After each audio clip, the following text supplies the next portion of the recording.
We are Baltimore. We are Detroit.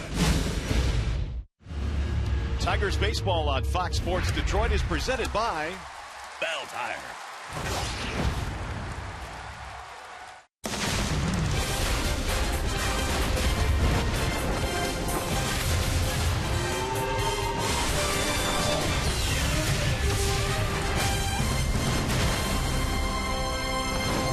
Wednesday night, J.D. Martinez hit his 37th home run of the season, a two-run shot in the 12th inning, which helped the Tigers to a win against the Minnesota Twins. Tonight, J.D. returns home with his Tiger teammates, trying to become the 7th member of the Tigers' 40-home run club. Beautiful night for baseball. We welcome into Comerica Park. Game 1 in this series featuring the Tigers and the Kansas City Royals. Hi again, everyone. Welcome to Tigers Baseball. Mario and Pemba alongside Kirk Gibson. Glad to have you with us for Game 1 in the series. We'll talk more about J.D. Martinez as the night progresses, but give you the story tonight, the pitching matchup without question. Two pitchers trending in the opposite direction. Well, Kansas City's trying to secure home field advantage in the American League, and Johnny Cueto, they brought him over from Cincinnati. He's found out tough American League, 0-5 in his last 5 starts. Ball's been up in the zone. The new environment's been tough. And the new catcher, I talked to Ned Yost today, the new catcher, Salvador Perez, a big catcher, 6'4". They had a meeting. He's going to try to set up lower so the target's much lower and Cueto can get his pitches down and thus much more movement. On the other hand, Justin Verlander, he's been great the last 7, repeating his fastball, good velocity. The backdoor slider's working good. You see the 1.8 ERA. He's used to try and outstuff his opponent. And Brad Osma sat down with him sometime during this year, and he told him he's got to prepare for the games, and he's prepared much better, now hitting his spots, pitching well, and he's trying to get his 2nd consecutive win over the Royals. All right, after a short break, we'll send you back to the Call Sam Studios. We'll check in with Matt Shepard coming up tonight. He and Kinsler back in the lineup, 56 multi-hit games this year, 6 of those against KC. Tigers, Royals, next.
tonight. Justin Verlander on the hill, presented by Family Heating, Cooling, and Electrical. Yeah, the record not so good for JV, but he's throwing the ball very well. His last 7 just dominating, 1.85 ERA. Less than 2 walks averaging in his last 7 games, and looking to have his 2nd consecutive win against the Royals. And here's the starting lineup he will face tonight against the Royals, presented by the Metro Detroit Chevy dealers for Kansas City tonight. It'll be Alex Gordon leading it off. He'll play in left field, followed by Mike Moustakas and Kendrys Morales. Eric Hosmer batting cleanup. Salvador Perez catching. Rios in right. Their bottom 3 is Infante, Orlando, and Alcides Escobar. Meanwhile, here's the defense behind Justin Verlander tonight, brought to you by Beaumont Health. In the outfield this evening, Anthony Gose in center field, flanked by Collins and Lat Martinez in right. Martin Cabrera on the corners of the infield. Romine Kinsler up the middle. And McCann and Verlander, your battery. The Tigers have turned a lot of double plays this year. Second most in the American League, to be exact. And we're ready for baseball tonight on a gorgeous evening here in the Motor City. 75 degrees our game time temp. And now we've got one of the umpires heading back toward the Tigers dugout. Gary Cedarstrom. He's the crew chief. Oh, they're on the phones. Oh, the bank of lights is out there in the right field. Above the Pepsi porch. Old eagle eye out there. Nicely done. I don't know that they need the lights at this point, do they? Well, not at this point, it doesn't appear, but as the night progresses, certainly they will. Right now we're without lighting out in right field. And while we wait as they sort that out, we remind you to stay tuned to Tigers Live following the game. We'll select the Fox Sports Detroit Tigers player of the game, presented by McDonald's Steak and Egg Burritos. I don't know much about these lights, Gibby, but they don't just come on automatically. It takes a while for them to warm up, doesn't it? I think they have to recycle them. I don't know if they can just do that one bank, but I've been involved in situations where it's taken 20 minutes. They have to turn them off and let them recycle and turn them back on. High-tech lights, they're very good. Make it very bright when they're on, but they can give you a headache when things go wrong. Well, this is not good for Justin Verlander because obviously he timed his warm-up and his trip to the mound to get ready for opening pitch at this time, and now he's being made to wait. Yeah, pitchers really are routine players. Really, they all are, but the pitchers more than anybody else probably on the diamond. They come out at the same time. They do their normal routine on the field. Then they go into the bullpen. Many of them start. They sit down. Then they warm up again. They try and time it so they get into the dugout and just have a couple minutes to think, kind of go over the game plan, then come out and start the game. But that's not going to happen tonight. A little bit of a delay to the start of this one tonight. In the meantime, Verlander in his last start out against the Royals back at the beginning of September was pretty good. Yeah, he really was. He got the win, 6 2/3 inning, got him deep into the game. And he's just been trending this way. He's been using that high fastball a lot. There you see him getting in and sawing the batter off. But JV's got all his pitches working. We talked about in the open about starting to prepare more. You know, he used to have better stuff than he does now. He's got a lot more pitches on his arm. And it's not quite as electric as it used to be. So Brad talked to him about preparing a little more, understanding the hitter's weaknesses, and thinking about throwing certain pitches in certain situations in those areas. And he's done that along with getting healthy. And he's been very dominant for the Tigers, and unfortunately not ready to go right now. Yeah, so JV heads back to the dugout. We're still waiting for the bank of lights in right field to come back on. In the meantime, we'll take a break. We'll be back.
expectations of what a bank can be when it's time. Coming to Comerica. Dodge. Visit Dodge.com or your local dealer today.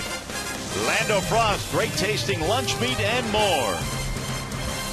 Back here at Comerica Park, the start of tonight's game has been delayed. We have a bank of lights out in right field that are not functioning right now. The Tigers and the grounds crew trying to get this figured out. In the meantime, it is Brad Ausmus chatting with Gary Cedarstrom to figure out what the next course of action is. And I guess the next course of action is wait until the lights come on. I'd push to get going. I mean, it hasn't turned dark yet, and they could try and fix them in between innings. And if either manager at some point is uncomfortable with the lighting, they can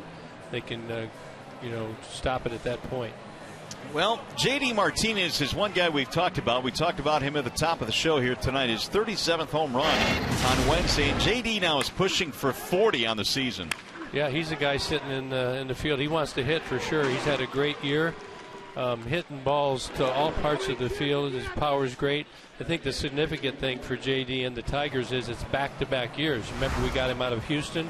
He started in AAA last year, came up, had a great year. And now he's following it up with another big year. So now he just kind of gets to the finer points of his game. He's improved in the outfield tremendously as well. And that's good news for him. That's good news for the Tigers. And as you look forward to next year, you know that J.D. is definitely in the picture. So who would he be joining if he joined the 40 home run club among Tigers in their history? Well, some pretty cool names on that list. I played with two of those guys, Cecil Fielder and Darrell Evans. Hank Greenberg, oh my goodness, and McGee, best hitter that we got going. Rocky Colavito, and Stormin' Norman. Stormin' Norman. Remember those days? I do. Quite a list. Well, we still continue to wait for the lights to come on. We'll be back to Comerica Park.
Looking at the bank of lights out beyond the right field wall here in downtown Detroit, and just a couple of seconds ago, lights began to flicker, but they have once again turned off, and so we are waiting. So is Justin Verlander, waiting for the start of this one here tonight as we wait for those lights to come on. Now the Royals tonight bring in a pretty good lineup. We know that one of those members of the lineup is Mike Moustakas, and it's time for the Lowe's Never Stop Improving stat. He has really improved his game this year, Gibby. And one of the main reasons why Moustakas, I think, has been so better is that, or so much better, is that he's gone the other way more. Yeah, he was tired of getting shifted. He couldn't make the adjustment last year.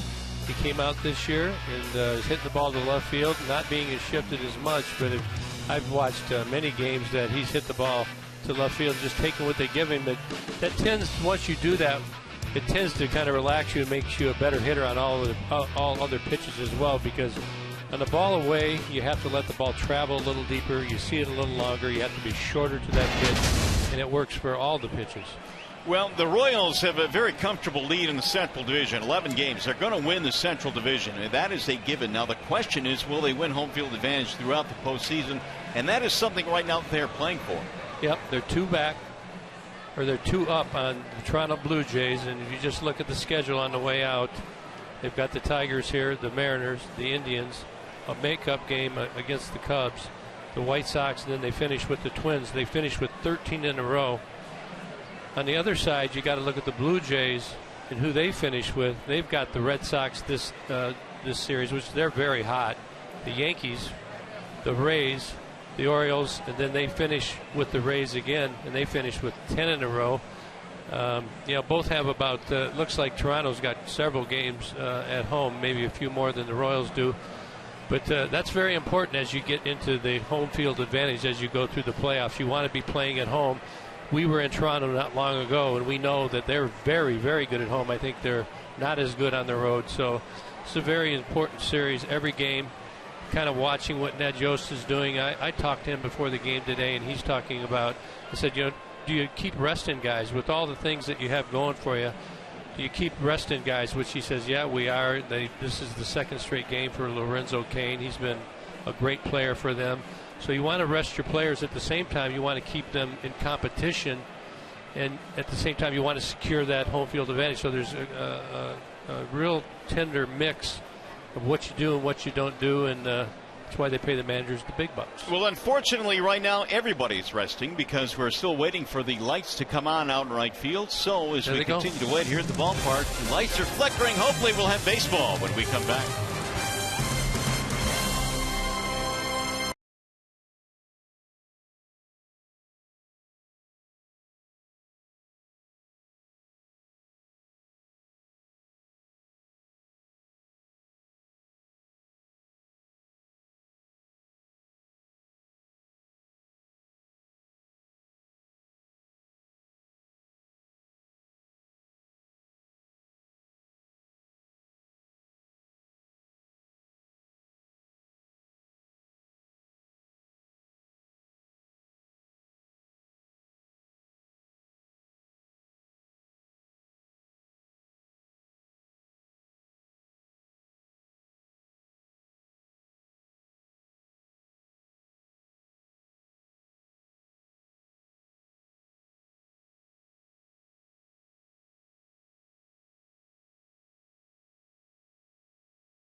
Lights here at the ballpark. There's that bank of the lights out in right field. They've just come on, so Justin Verlander is going to warm up a little bit more. Gibby, and you and I were talking, this is almost, if it had gone a little longer, like a rain delay situation.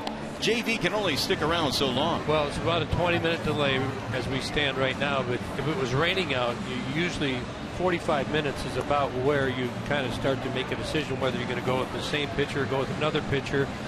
JV being the veteran, he'd probably go maybe up to an hour, but that's what I started thinking about, because I watched those lights. They tried to come on, unable to come on. It took several cycles to get them on, and hopefully they will stay on and no more interruptions.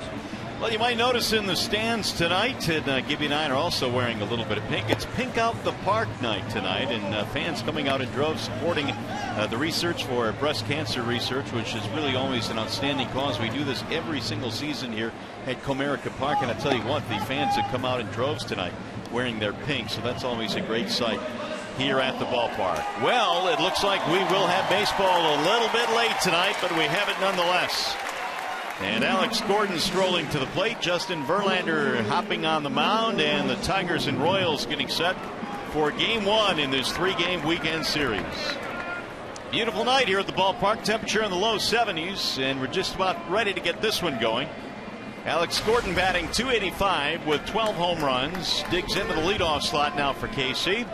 And here we go. The first pitch of tonight's ball game is a strike called on Gordon. He'll be followed by Moustakas and then Kendrys Morales. Royals in first place in the Central. Now Verlander ready with the 0-1 pitch. Hit high in the air down the left field line. Long run for Collins, still coming over. And Tyler runs out of room. It's back out of play. Yeah, the wind, outfielders are going to have to pay attention. And I look, and the wind is going from right field to left field. And then that fly ball right there traveled way downwind, and you have to keep that in consideration if you're an outfielder. You don't want to get in this situation where you're just dragging and chasing that ball. You want to get around the other side of it. Well, officially a 23-minute delay tonight. Not a rain delay, but the light bank out in right field was not functioning at the start of this game. The 0-2 is way high. 1 ball, 2 strikes on Alex Gordon. JV's done that a lot this year since he's gotten rolling. He gets ahead in the count, likes to go at the top of the zone with his fastball. Gordon, as you know, missed a good portion of the middle of the summer. He missed 48 games with a groin injury. And he swings and strikes him out. Fastball up, Gordon chases, 1 gone. Well, he doubled it up. That's always a good way to go. Well, the Bernstein advantage brings you the pitcher-batter matchup. We're looking at JV and a list of the Royals, including Mike Moustakas, who he's had good success against. Yeah, there's a couple guys that are on the other side, but for the most part of this lineup tonight, Justin has had very good success. Still got to respect him, make good pitches. Moustakas batting in the 2 slot in this ball game tonight. And he sends one back up the middle on the ground for Romine, ranging left, and Moustakas is out, 2 gone. So the delay not affecting Verlander at all, it appears. 2 up, 2 down for Kendrys Morales. Talked at the top of the show about Ned Yost resting some of his starters as we get deep into the month of September. Lorenzo Cain not playing tonight, nor is Ben Zobrist. And this guy here, Kendrys Morales, what a pickup for the Kansas City Royals. Sitting out there for everybody to get. The Royals end up getting him. He's just had a career year, over 100 RBIs already, switch hitter. And a big cog in the middle of this Kansas City lineup. And they play the shift against him. They have Romine moving over to the right side of the infield. Normally they have the third baseman Castellanos. But Nick not playing tonight. Romine, the shortstop, will shift over. Yeah, Andrew's been around the diamond more than anybody on this Tigers club. So they move him over. He's comfortable just about anywhere you put him. 1 ball and 1 strike on Kendrys Morales, batting .290 to go with his 101 RBIs. And he looks at a ball outside, 2-1. But he has 17 home runs, only 3 from the left side, I believe, and 14 from the right. you would normally switch him around to the other side, but this year's been a little bit different. I don't know that you'd do that. Morales, one of the guys in their lineup that has had good numbers against Verlander. And that's bounced to the left side against the shift, and he has a base hit to left. You see many clubs when they get 2 strikes, they'll go over to the other side, they'll abandon the shift. And Morales, you can see right there, just served it into the open area, the vacated area by the Tiger infielders. He takes a single. Here's Eric Hosmer with a man on, 2 out. It's been an outstanding year for Hosmer as well. .299 average. He's knocked in 83 this season. Really turned into a well-rounded ball player. Turned into a much better hitter. Big power. And I think something that goes overlooked is his defensive ability over there at first base. Really picks everything over there that's in the dirt. I would agree. Only 3 errors all season long this year for Hosmer. And how many errors do you think he saved from his infielders? A bunch. Verlander with the 0-1. High, 1 ball, 1 strike. As you look at Hosmer his last 3 years, good production, RBIs up there, on base percentage. Look at there, 365 this year. The RBI total is a career high for Hosmer. Now the 1-1. Drilled down the left field line, foul.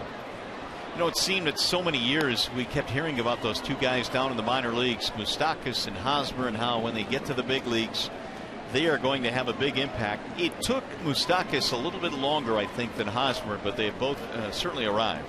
Well, they have, and you know, there's a lot said about ability when you draft somebody and whatever round you draft them in, and it takes a while to I guess, live up to the expectation. And it's one of the things as a young player that's very tough is you expect yourself to do it quicker, but the reality of it is you've got many lessons to learn, and you want to get there as quick as you can, but you have to be patient. You can't put too much pressure on yourself, and these guys here settling in to be very good big league players. 1-2 on Hosmer. Yeah, Alex Gordon falls into that category as well. It took him a while and a position change for him to take off as a big-time big leaguer. The 1-2 is just off the plate. 2-2. Flinch right there by Ryan Blankney. Pitch track says it's outside. Look at that umpire. Just a little flinch back there. He wanted to. McCann holding the ball there for extra second in case he wanted to change his mind. Here's the 2-2. Lifted back out of play, so Hosmer giving Verlander a battle. Again, we started just a bit late tonight. 23-minute delay as we waited for a bank of lights out in right field to return. There is Salvador Perez waiting on deck. I think you'll notice many of these Kansas City Royal hitters really battle deep into the accounts. I think Dale Swaim has really helped them out since he's come over. They'll battle to the end. They'll foul many pitches off, stay within the at bat. There's another one that goes foul. JV throwing the pitches away earlier, now coming in. Hosmer still fouling it off, staying alive. 2 balls, 2 strikes. JV came in 20-8 career against the Royals. Much of his really good work, though, came earlier in his career. High pop up, left side of the infield for Marte in foul ground, and that's that for the Royals. No runs to hit, 1 man left. We go to the bottom of the first.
starting lineup for the Tigers, presented by the Southeast Michigan Ford dealers tonight. And for the Tigers, here's Anthony Gose.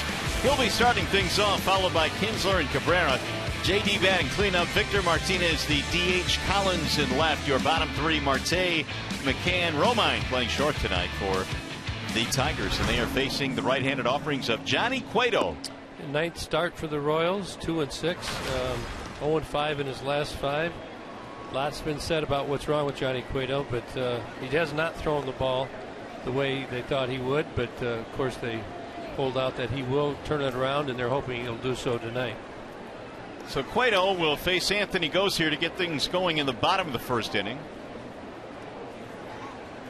Cueto trying to shake off some Rockies starts. Boy, when he first got to the Royals, he was the toast of the town, was pitching well, but since they have begun to have some concerns about whether or not he can help them here the final 2 weeks of the season.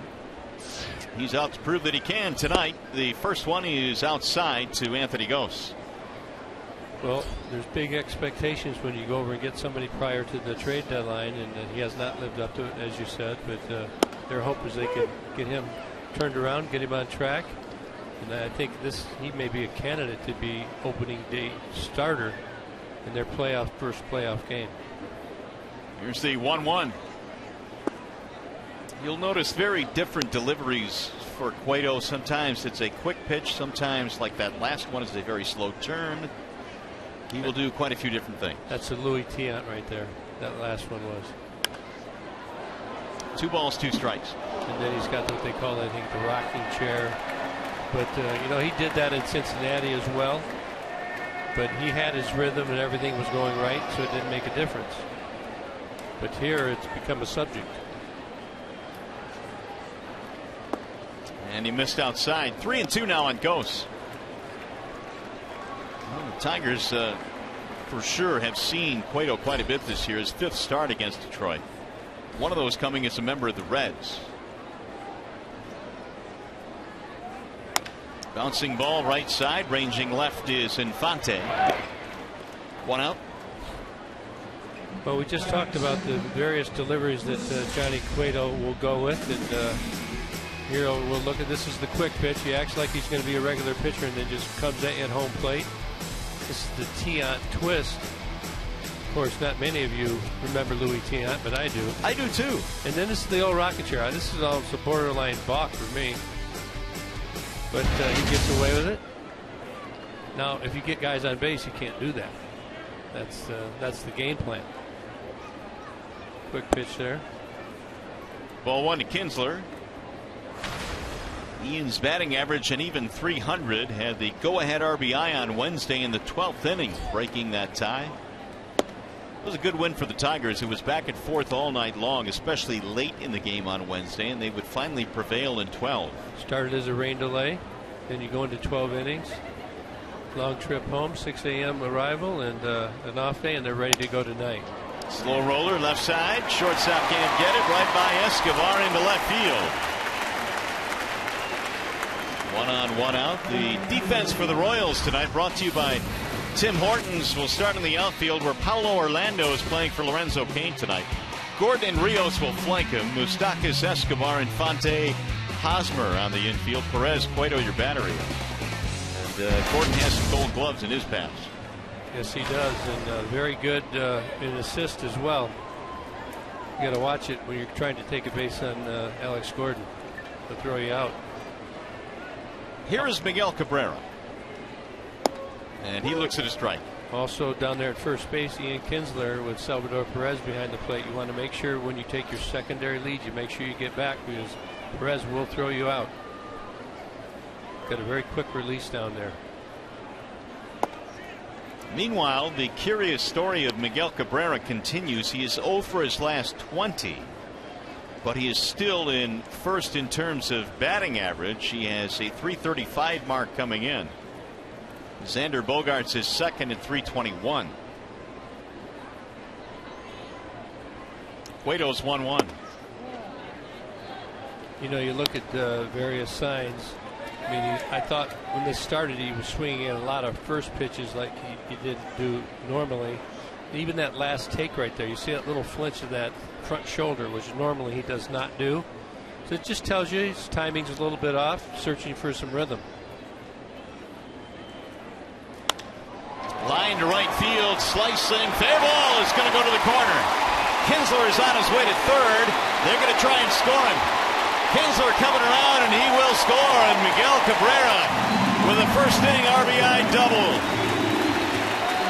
That was nice to see. And when you're in a slump, that ball goes foul. So this is a good sign for Miguel Cabrera and the Tigers. Ball's on the outside part of the plate, stays back, lets it get deep, right down to the right field corner. Ian Kinsler is off and running. Almost got by Alex Rios out there in right field, so Kinsler comes in and scores easily. Tigers up 1-0.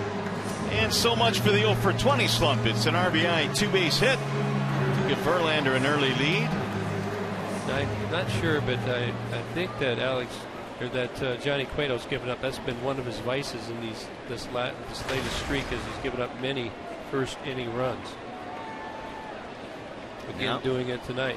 Here is J.D. Martinez trying to get Cabrera in, and J.D. looks at a strike.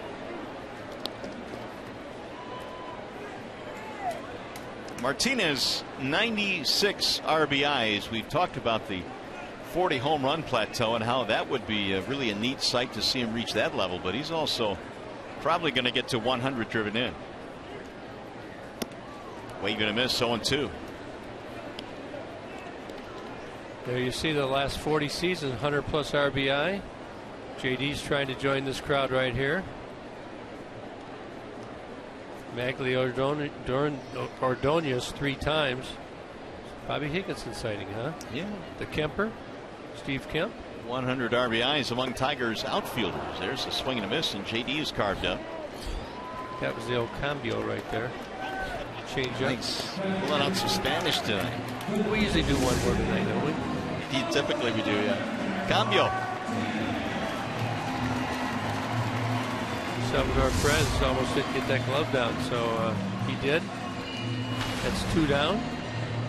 Miggy's still on second, leaves it up to Victor Martinez. Victor really started to perk up in Minnesota, which was really good to see. Obviously, he's been behind the 8 ball all year. Started the season healthy enough to play, but eventually landed on the DL with his knee.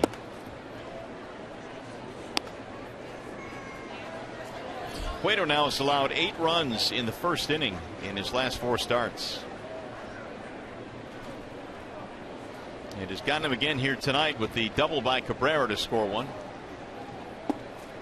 Missed it outside. 2-0 the count.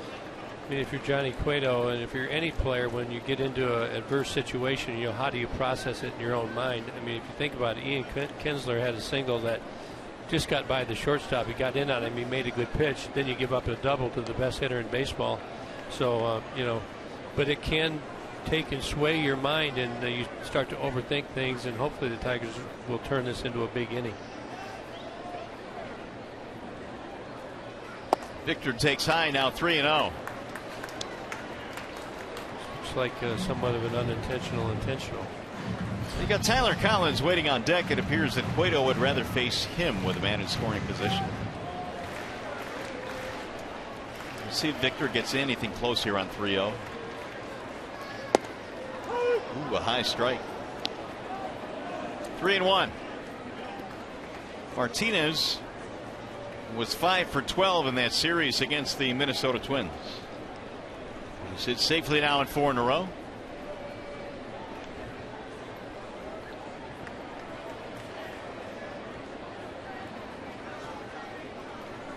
Swing and a miss, now 3-2. Yeah, I just looked at my little scouting report here. Victor 0 for 16 with 3 Ks against Johnny Cueto. Only 3 strikeouts, so he's putting the bat on the ball, and you can tell that Cueto is trying to throw Victor up in the zone already.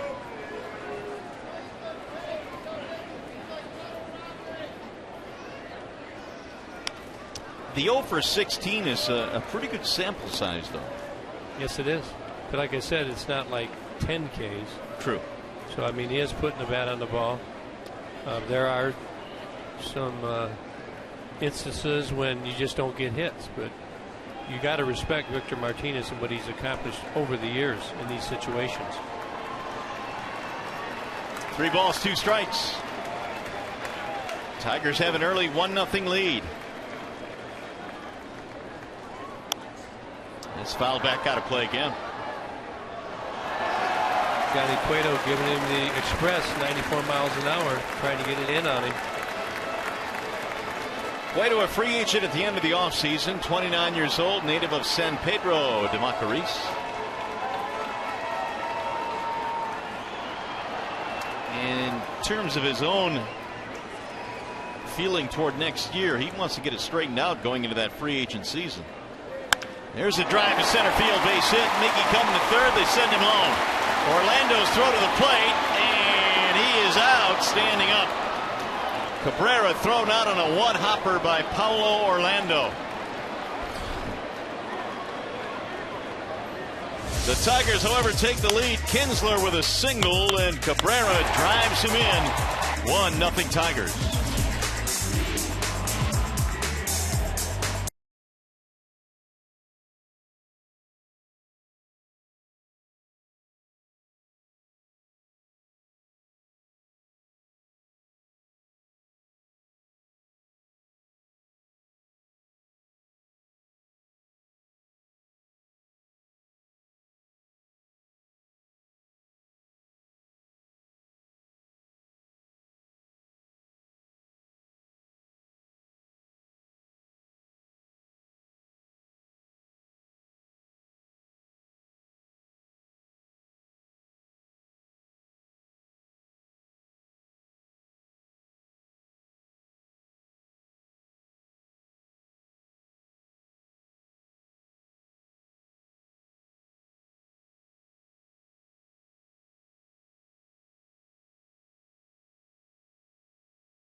And the Tigers face these Royals this Sunday at 1:08 p.m., which means it's Sunday Kids Day. All kids 14 and under receive a free back-to-school paused lunch cooler.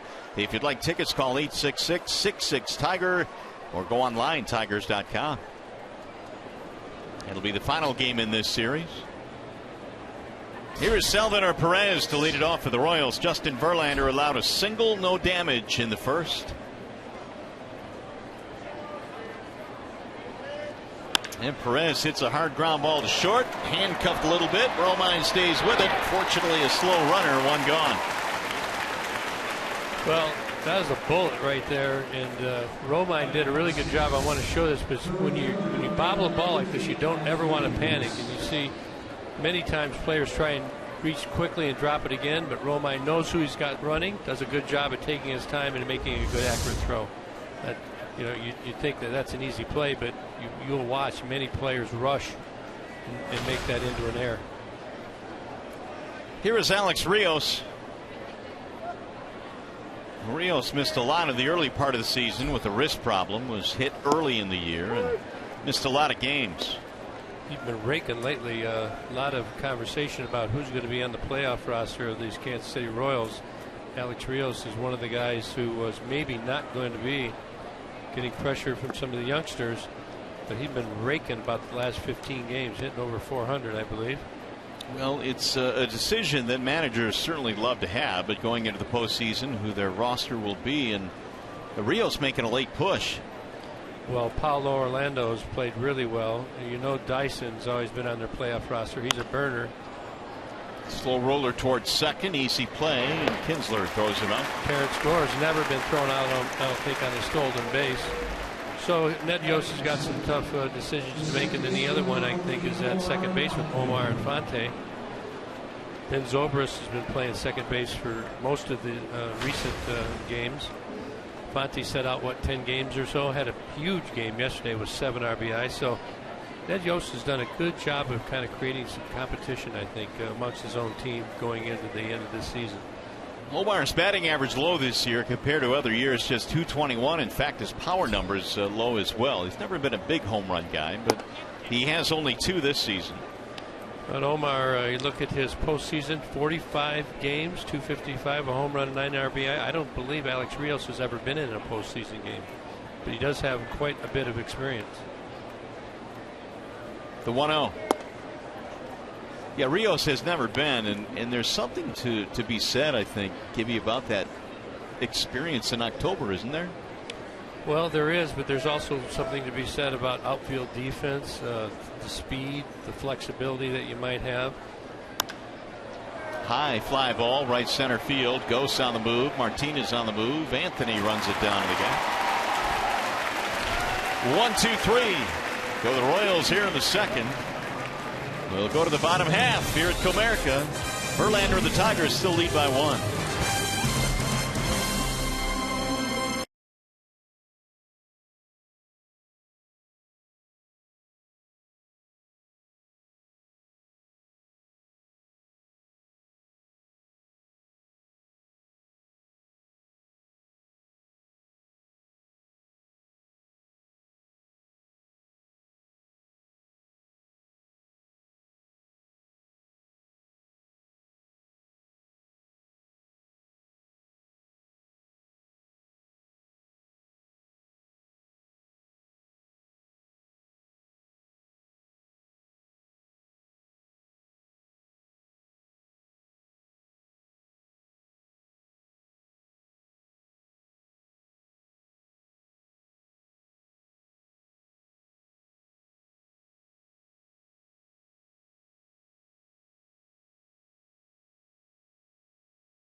As we go to the bottom of the second in a ball game that was delayed tonight by 23 minutes, the Tigers were waiting on a bank of lights out in right field, which suddenly went off before they started the game. So we started a bit late tonight. First pitch to Tyler Collins is chopped right to Hosmer. 1 gone. Beautiful night for baseball here in downtown Detroit. The Tigers and the Royals squaring off at Comerica Park. Mario and Pemba, Kirk Gibson. We're glad to have you with us here tonight. Jason Disick, our producer, and Brian Moss, our director.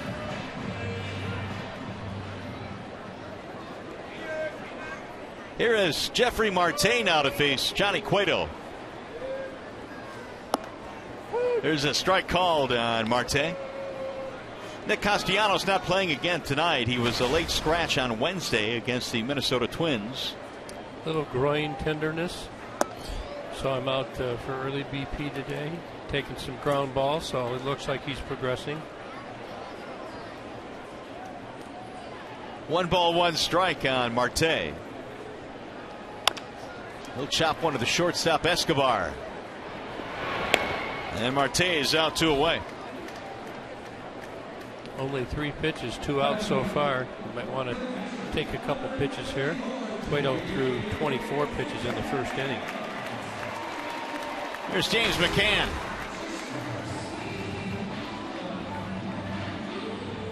.368 on the road trip for McCann. He's been hot.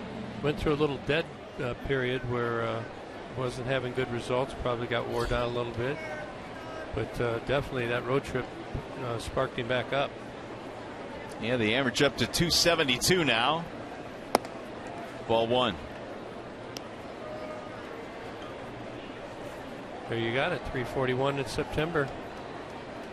860 OPS. That's on base plus slugging percentages added together. One of the metrics that many use to evaluate a guy, a hitter, what they're capable of. So McCann now has gotten himself into a 2-0 count here against Cueto. And he chops one to third. Off the glove on a dive of Moustakas into short left. Sounded like a broken bat infield single. That ball came up on Moose a little bit. I think it was a broken bat on the 2-0 count. This kind of comes up. Thought it was going to stay down off the tip of his glove. Can on the 2-out single. Does Escobar make that play if it got by Moustakas? I don't know. If he thought he could, I think you would have had communication between the two of them. So I'd probably say he would not. Romine the batter now after the 2-out hit. Romine at 260. Swing and a miss. Andrew Romine filling in for Machado, Dixon Machado. He's got a hamstring problem. He's progressing as well, but actually done a really good job since he's played shortstop. Chopper back up the middle. On the back end, Infante, awkward throw, but they get the force at second base. Everything on the ground here in the second. Tigers baseball tonight presented by Bell Tire.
Park, Tigers and Royals in game one of the series. Pleased to be joined now by Daniel Norris, who had himself a really good outing a couple of days ago in Minnesota. Daniel, nice work. First of all, thanks for joining us. But that outing you had against the Twins had to be awfully encouraging for you.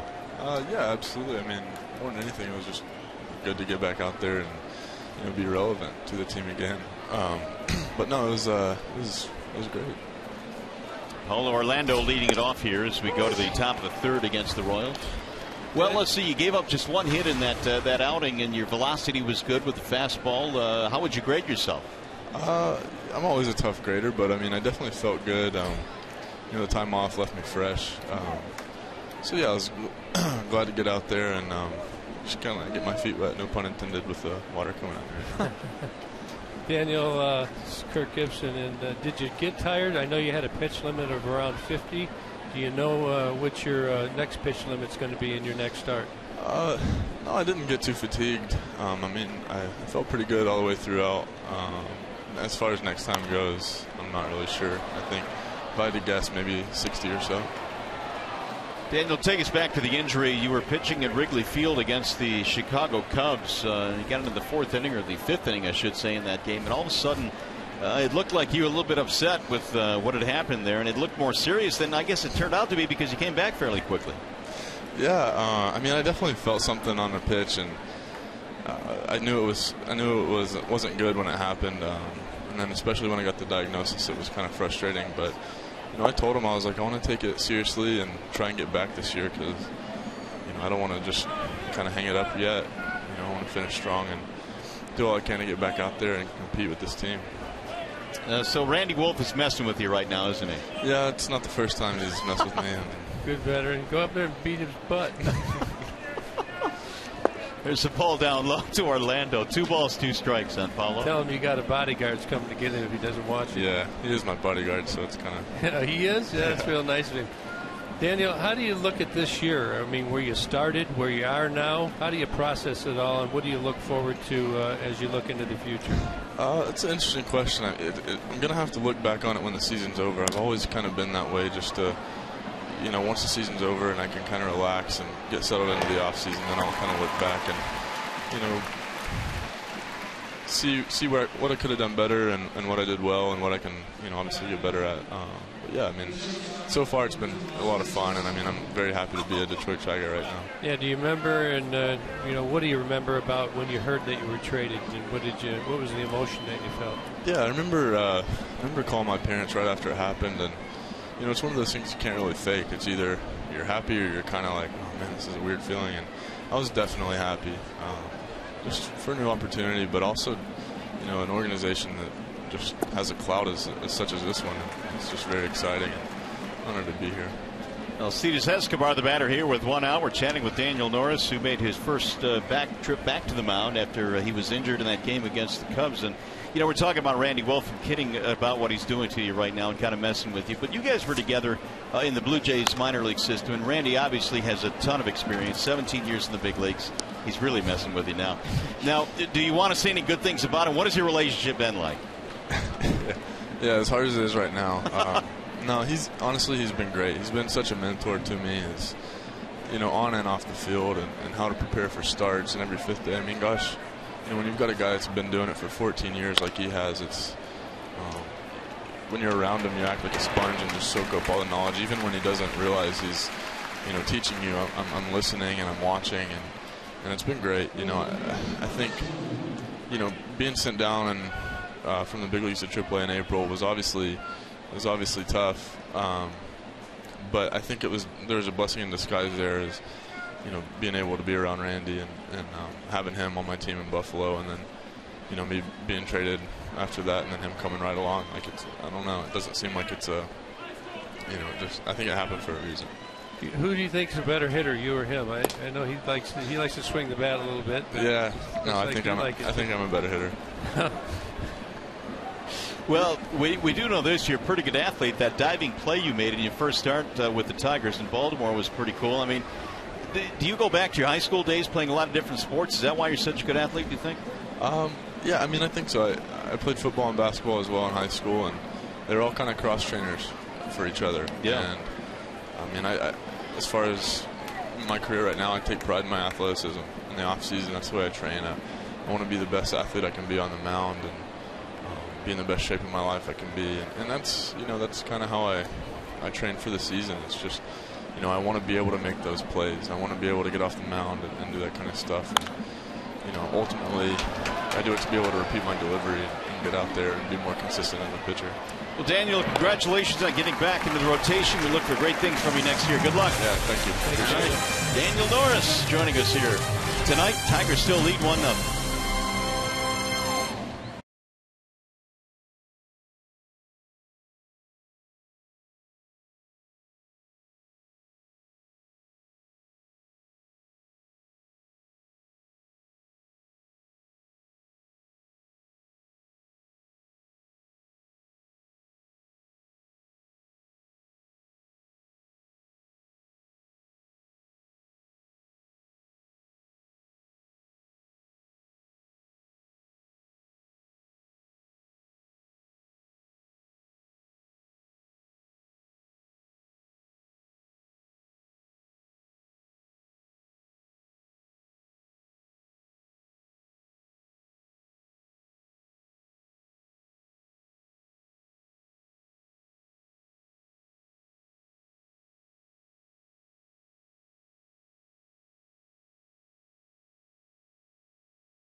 1 in this series. Tigers got a run in the first inning on an RBI double by Miguel Cabrera. The top of the order coming up here in the bottom of the third with Johnny Cueto going back to the hill. What did you think about Daniel Norris? I think he's a very well-spoken young man. I think he's very intelligent with a lot of tremendous skills. I'm looking for, I mean, he's 22 years old, which is something we need to keep in mind.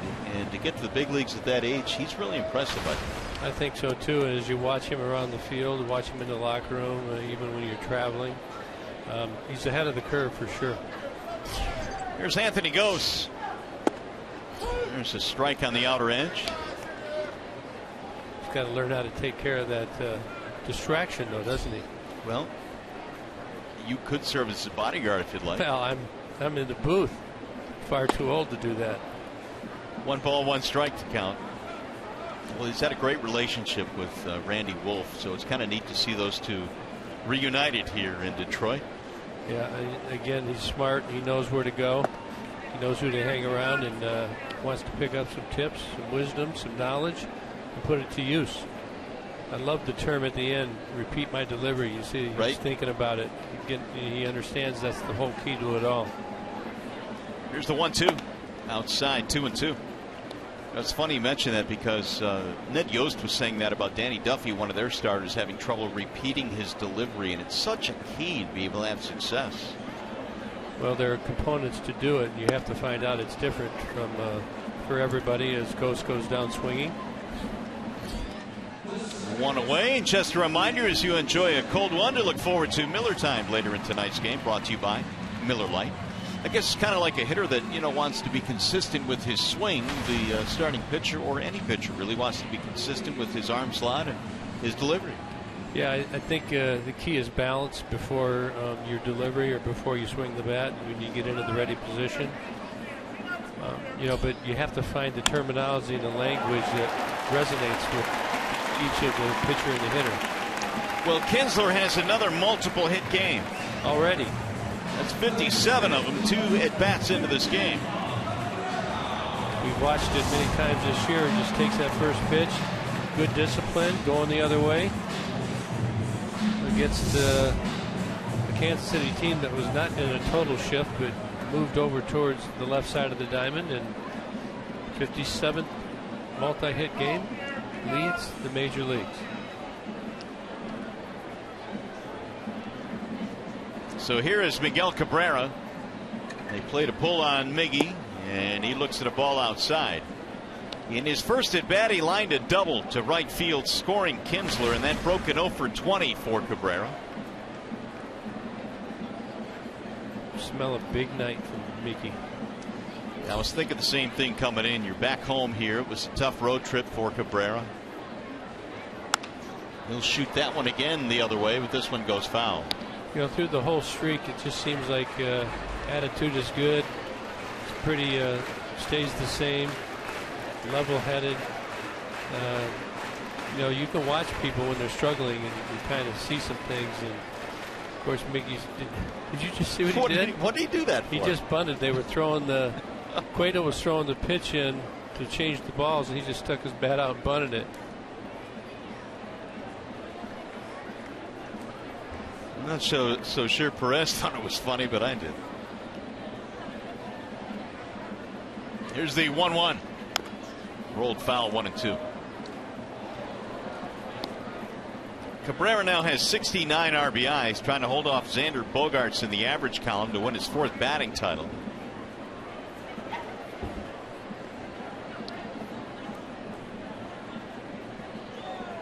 Miggy now at 337. Bogaerts came in at 321. That'll straighten him up and in. 2 balls, 2 strikes. 95 miles an hour. I think that's a high so far for Cueto. He's got a live arm. He's got a good fastball, but he also has that good change. He throws a cutter, occasional curveball. He doesn't give in. Knows what he's doing. You can see him grabbing some moisture off the wrist there to make sure he's got a good grip on the ball so he can make a move.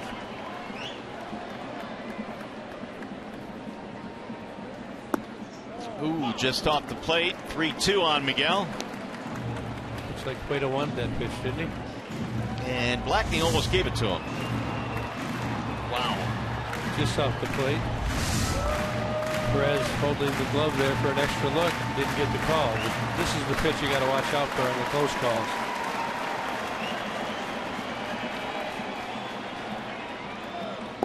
And ball 4. So Cabrera will take his walk. That'll put 2 men on now for the Tigers.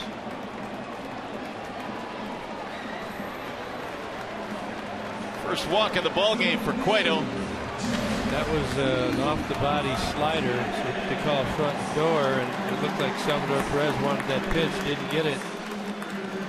Kinsler on the move. You got to get him running with Miggy up the plate, which they did. Little meeting on the mound now between the infielders. J.D. Martinez struck out in the first inning, and Cueto carved him up pretty good. We'll see what transpires here in the second meeting between these two. And I believe he struck him out on a changeup. So time to make a little adjustment and be waiting in the weeds for it.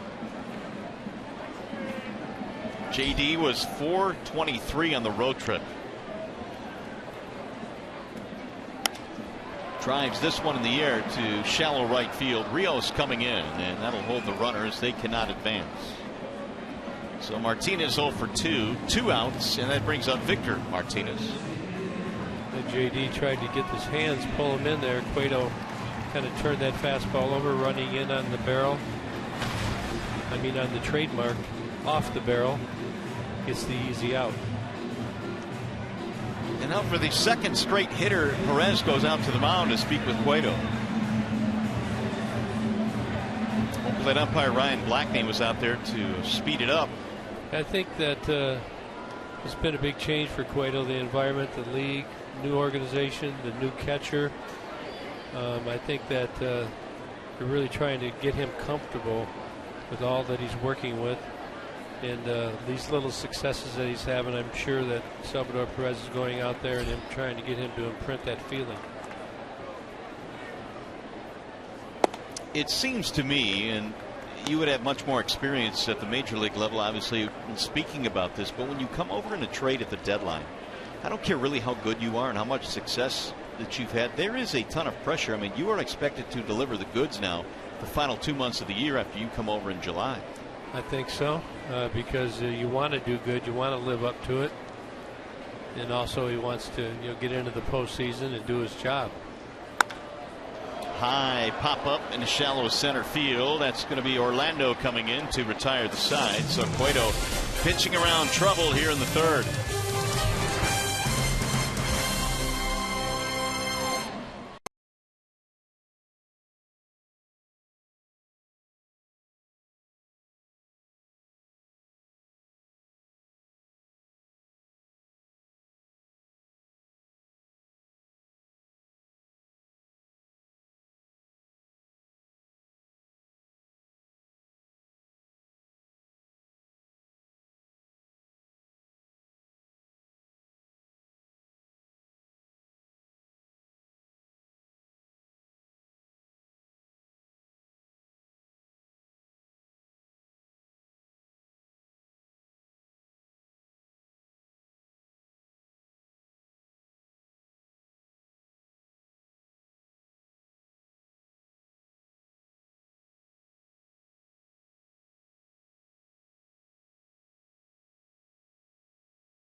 Tigers and the Royals.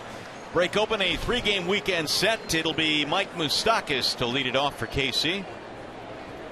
Morales to follow him, and Hosmer against Justin Verlander, who had himself a 1-2-3 third and a 1-2-3 second. Second time through the order. The only hit the JV is allowed, a single by Kendrys Morales in the first inning. And Moustakas looks at a strike. Yeah, I think with this Royals team, you want to keep the ball in the ballpark. You know, they have several hitters that have good on-base percentages. You get them on base, just try and get that double play, try and get the strikeout, and keep it out of the air. Here's the 0-1. Good location right there. Tied the Moose up and in. Right on the hands. Not many hitters will hit that pitch. He had a big day against Baltimore last Saturday. Hit a couple of home runs, 9 RBIs.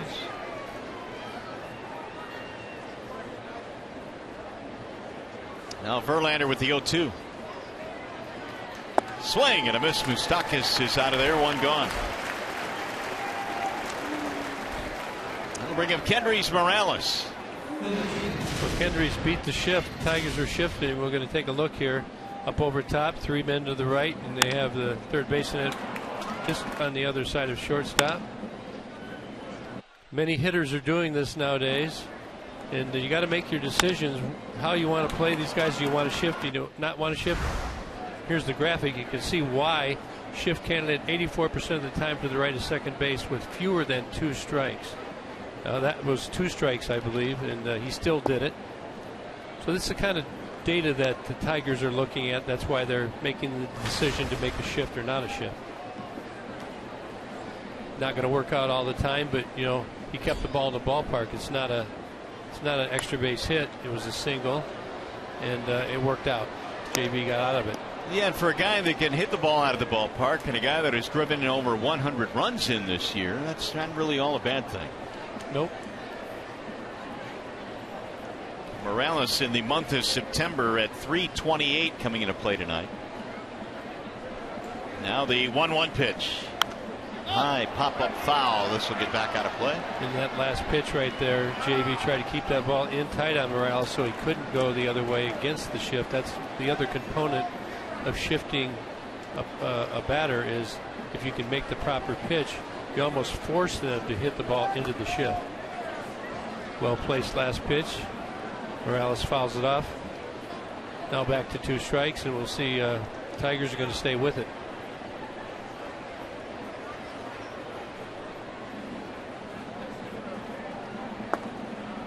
Ooh, that one just missed. 2 balls, 2 strikes on Morales. How do you take that pitch? Good pitch right there. Started in the zone, breaking out. Down in the zone where you want it. Off-speed pitch. If he gets the bat on it, probably going to pull it right into the shift.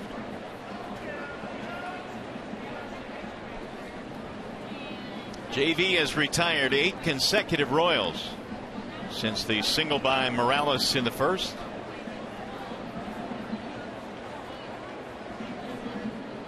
Now McCann coming out. Verlander since July the 24th has thrown more innings than anybody in the American League, over 71 innings. That was coming into play tonight. So not only has he pitched well, but he's gotten deep into games, which on occasion has helped save the bullpen, which has really been used quite a bit in the second half.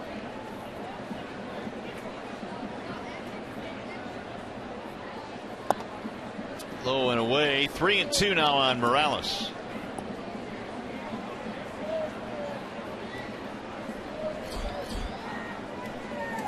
Waiting on deck, Hosmer. 1 gone here in the 4th. 1-0 Detroit. Swing and a miss. Morales out on strikes. JV's cruising now, 2 away. Boy, real nice job there. JV working him away. Now here he comes. That's the curveball. Lots of depth. It looks like it's a fastball inside. Remember, he threw that earlier. Says set this pitch up. Morales can't recognize it this time. Down underneath the hands, and down he goes. Hosmer popped up in the first inning, 0 for 1.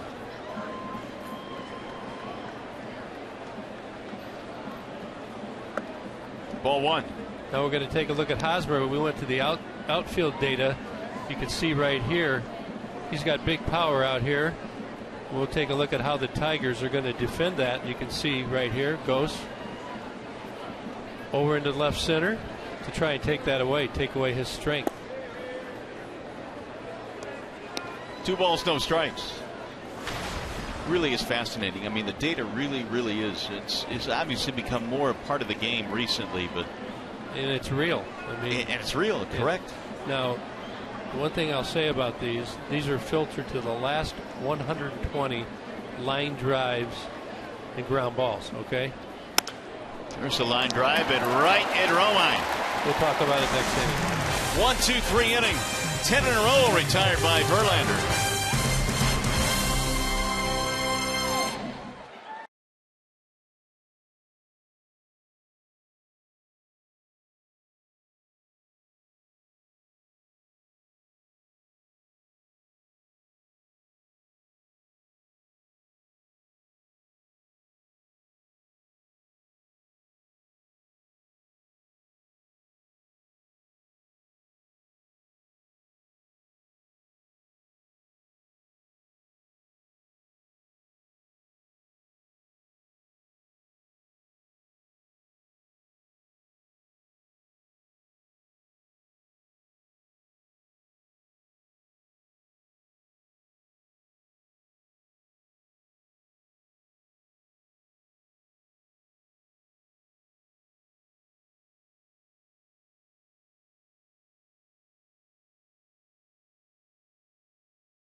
Detroit Data Strong fan, and you just might see yourself in an upcoming broadcast brought to you by T-Mobile. How many times have you tweeted since our last broadcast? None. No. Are you going to pick up the pace here on this tweeting Well, thing? I've got one this year. That's good. How about you? How many times have you tweeted? Pick out the park night here at the ballpark tonight. Tigers fans responding. How many? How many what? Times have you tweeted? Since our last broadcast? Yeah. You know, I got to admit, really not a whole lot. So maybe 5. I don't know. I have read occasionally some of the comments, and they're fairly enjoyable. Some real comical ones too. Very creative. Sometimes I wonder if they're really talking about me. You can't be thin-skinned. Oh no, love it. Cueto goes back to work. Hard hit ball to short on one hop. There is Escobar. The anonymity. Is that a word, right? Yes, it makes you brave. It's amazing. Anonymity. We'll bring up Marte with 1 out. That's a good therapy word for me right there. Anonymity, yeah. I wouldn't want to say it twice in a row, though. Do it. You can do it. Anonymity. See, all you got to do is challenge yourself a little bit. Yeah, or take some medication. Well, that helps works too. A little education for those of you that are in the same spot that I am.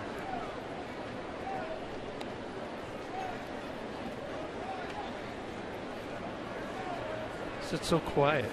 Jeffrey Marte, the batter. He'll drive this one on the ground to the right side of the infield. That'll be easy for Infante, and there are 2 ground ball outs now for Cueto. A lot of ground balls for Johnny Cueto tonight. So Cueto has really responded nicely after giving up that run in the first inning. He's got McCann stepping in. James had an infield hit at his first at bat right off the glove of the third baseman Mike Moustakas.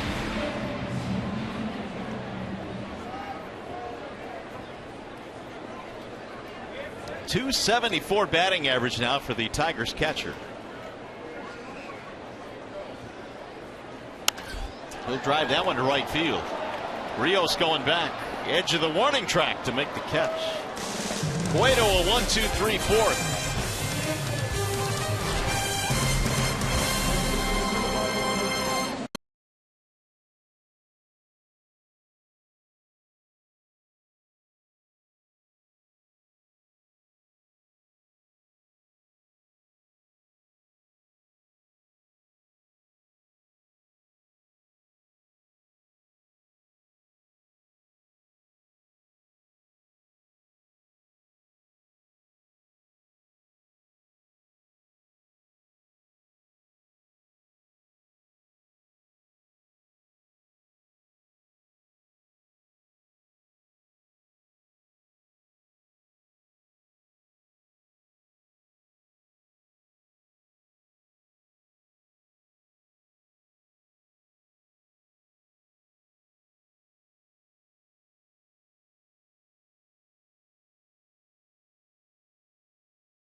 Official legal services sponsor of Fox Sports Detroit. Bell Tire, get the lowest tire price, period. Bell Tire. Myers, save big with M-Perks from Myers. Sign up at mperks.com. And by Chevrolet, find new roads. A great scene at the ballpark tonight before the start of the game. The breast cancer survivors were on the field here tonight, and they're picking out the park celebration here at the ballpark. There's so many people that we all know that have to deal with this, so it is great to recognize the efforts of everybody and the thoughts. Well, Justin Verlander goes back to the hill as we go to the 5th inning, and JV has retired 10 straight. Salvador Perez leads it off, and he'll take a bender in for a strike. 0-1. Now, second time around, pretty good sequence right there, just starting him off with the breaking ball after really pretty much hitting him with the fastballs earlier in the first at bat. Up and in. Perez, a ground out, his only time up. He has a 7-game hitting streak going. 19 homers this year. That's a career high for the KC backstop. JV's 1-1. Drilled toward left center field. That ball is going to get down. Base hit. Cut off there by Collins. It's a leadoff single for Salvador Perez. I tell you, Salvador Perez is really having a good year against the Tigers. Doesn't have the big average, but you can see that Ghost starts. He's over in the gap there in center field in the left center.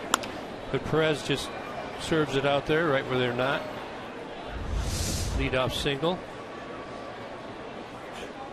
Here's Alex Rios. I was talking about the data. Like I was saying, it was 120 of the last line drives of ground balls. But you could filter it the last 10 at bats, the last 20, the last 30, the last 40. So it's going to be a foul. You know, we show you the ones that are the last 120 because it's more data. But if you were a baseball team, you'd get much more specific. Probably, pare it down to the last 30 or 40. That would give you more of an idea what they're doing as of late. Recently. No balls, 1 strike on Rios.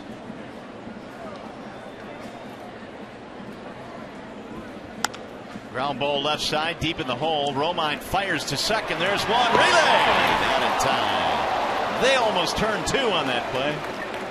Brad's going to want to look at it to make sure. Yeah, I would. I thought it was close to out on that. Good job. Make sure you catch the ball. Number 1 rule of defense. make a good throw, get one out for sure. Go for two, but I don't know if he's going to challenge that. Nice. No, he's in there. You're not going to win that one for sure. 1 on, 1 out. Here's Infante. Omar spent parts of 8 years as a Tiger. Had a pretty good career.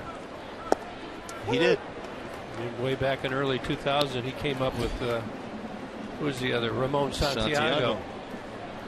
Commonly known as Infantiago.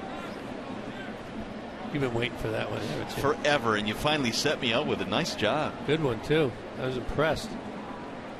Career numbers for Infante. Infante coming off a terrible month of August. He hit just 141 in August, and they got Zobrist, and Zobrist started taking some reps. Of course, Ben can play anybody or anywhere on the field, but Infante's been much better in the month of September. They say that he held up on that last pitch. Here you go.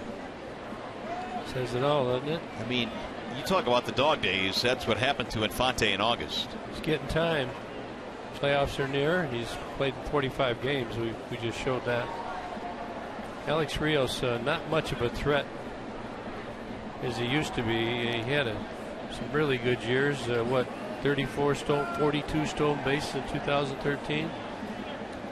But when he does go this year, he's successful. He knows what he's doing. Yep. 8 for 8.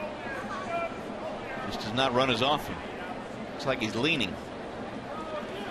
And Infante takes outside 2-1. Justin does a pretty good job of mixing his cadence on the mound. His holds are varied, and his deliveries to home sometimes they're slower, but he has a quick one, and he's got a quick move over there if he wants to as well. So you have to respect that if you're the runner.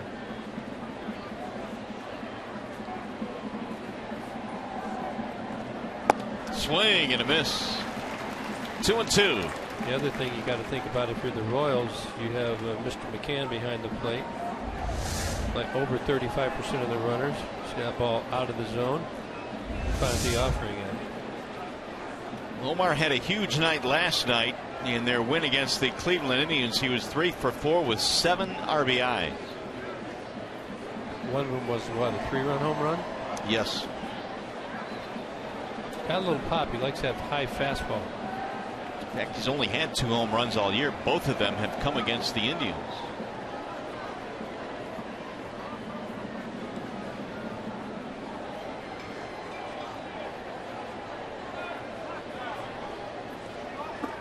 Good block there by McCann. Run it full now, 3-2.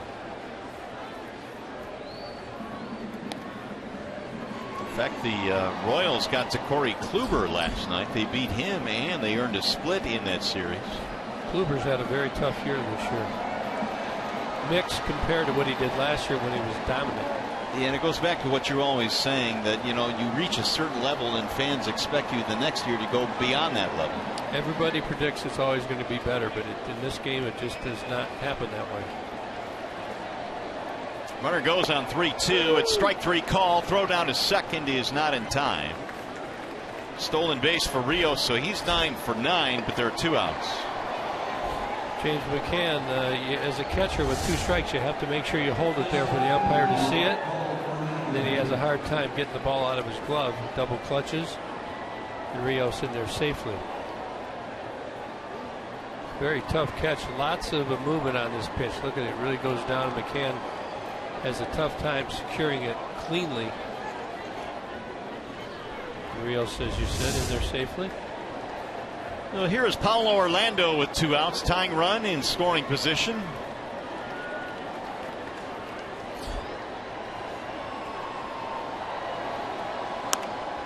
Driven foul back out of play. Orlando came in batting .292 against the Tigers this year. He's been up and down a few times. He really made some headlines early in the season, at the beginning of the year. In fact, he had 5 triples in his first 7 major league games. And is he the only player in the major leagues from Brazil? No, Rienzo and Gomes. So we have 3. Yeah. Ground ball, fair ball down the line at third. This will get a run in. Orlando is on his way to second, and he will pull in with a 2-out double to drive in a run.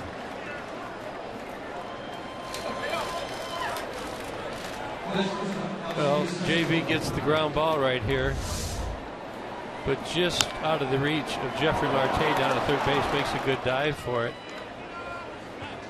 Ball just scoots by. Orlando with an RBI for the Royals, tied up now 1-1.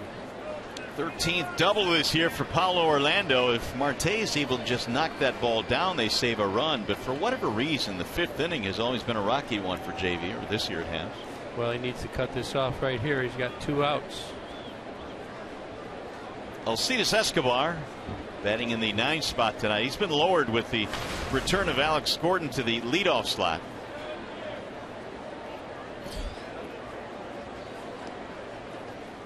Bouncing ball right side. Kinsler able to dive and knock it down and throw him out.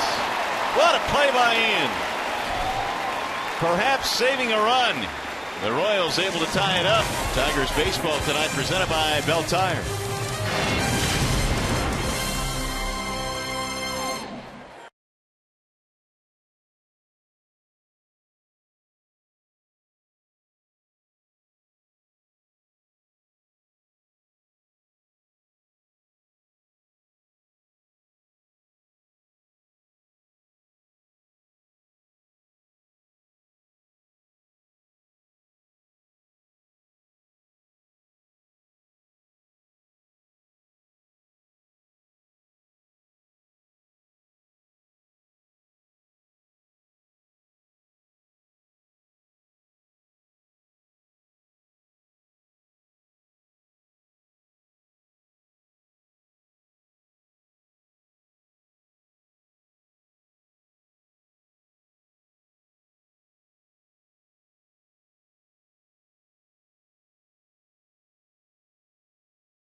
Steal of the game, Ian Kinsler to end the inning. Alcides Escobar tries to sneak one into right field.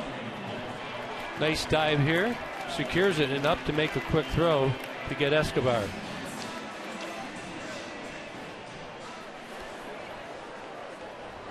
Well, the Tigers couldn't make a play on the ground ball to third, but Kinsler is able to dive and haul that one in to save a run. Now Cueto goes back to work. In the bottom of the 5th, and he misses high and away to Andrew Romine. And that helps. We showed the graphic of how Justin Verlander struggles in the 5th inning, and that helps Verlander get out of that inning with just 1 run. So Ben Zobrist take over at second base, so Infante is out of the game. Zobrist now at second. Romine ahead, 2 balls, no strikes. In there, 2-1. Romine hit to a force in his first at bat, and that ended the 2nd inning. Shoots a ground ball up the middle into center, base hit. 1 for 2 for Romine, leadoff man aboard. Swinging the bat pretty good tonight. Got pretty good wheels too. Could have something going on here. 9 out of 14 on the steal front for Romine. Tigers the other night had a safety squeeze in the ball game. They also had a hit and run in the same ball game. I watched it, loved it. You're not always going to hit the 3-run home run or the 2-run home run, and put guys in motion, and for the players to execute gives them a lot of confidence to do it again. 0-1 on Ghost. Anthony, a ground out and a strikeout.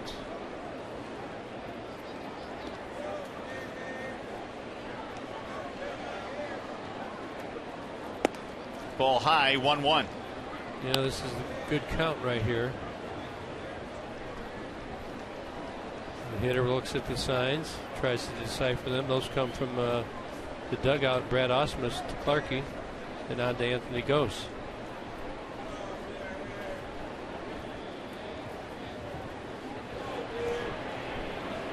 Kansas City thinks something's up. They watching TV or something? They must have been. Watching our telecast, that's what they do. 1 ball, 1 strike. Moustakas on the cut of the grass as well at third base. Another throw back. Romine back in there. Again, I'd like to point out that much tougher for Cueto to do the rocking chair version or even the Tiant with a runner on base. You're alert over there. You see the Tiant taking place with the rocking chair. You're on your way. Ball outside. 2-1. I mean, you're almost forced not to do that because you're pretty much giving up a base if you do. Yep. Well, certain hitters or certain base runners will pick that up and take advantage of it. Others would not. Not a big lead over there. I don't think he'll be going. 2-2 on Ghost.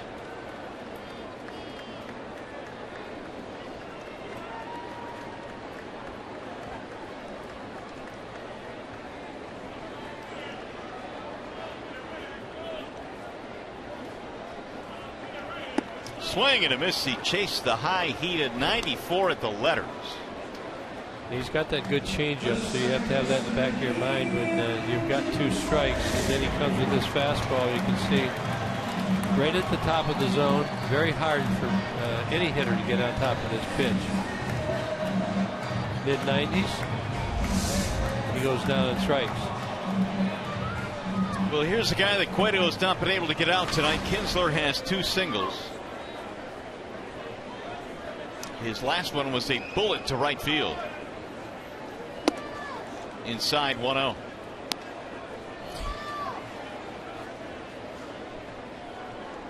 Tigers a run on 6 hits tonight. The Royals a run on just 3 hits against Verlander.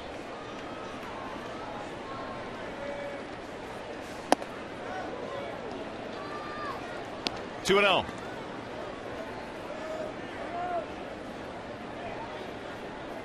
That'll bring Perez out to the mound. He's made a few visits out there tonight to have a chat with Mr. Cueto. Yeah, maybe he sees a little frustration on Cueto's behalf. Must go out there and slow things down. Make sure that he's focusing on the next pitch. You know, when you're a pitcher, as bad as things can be going, that next pitch it could just change the whole outlook of what's going on in this inning. Ian will be ready. High fly ball right field, playable for Rios. And Romine will have to hold. There are 2 gone now. Hey, Menards brings you the big money encounter. It happened in the first inning. Miguel Cabrera with the double down in the right field corner. 1 out double. And that plates Ian Kinsler. That breaks his 0 for 20 streak. Put the Tigers up 1-0 at the time. Now we're tied at 1-1. 69th RBI of the year for Miguel. Swing and a miss.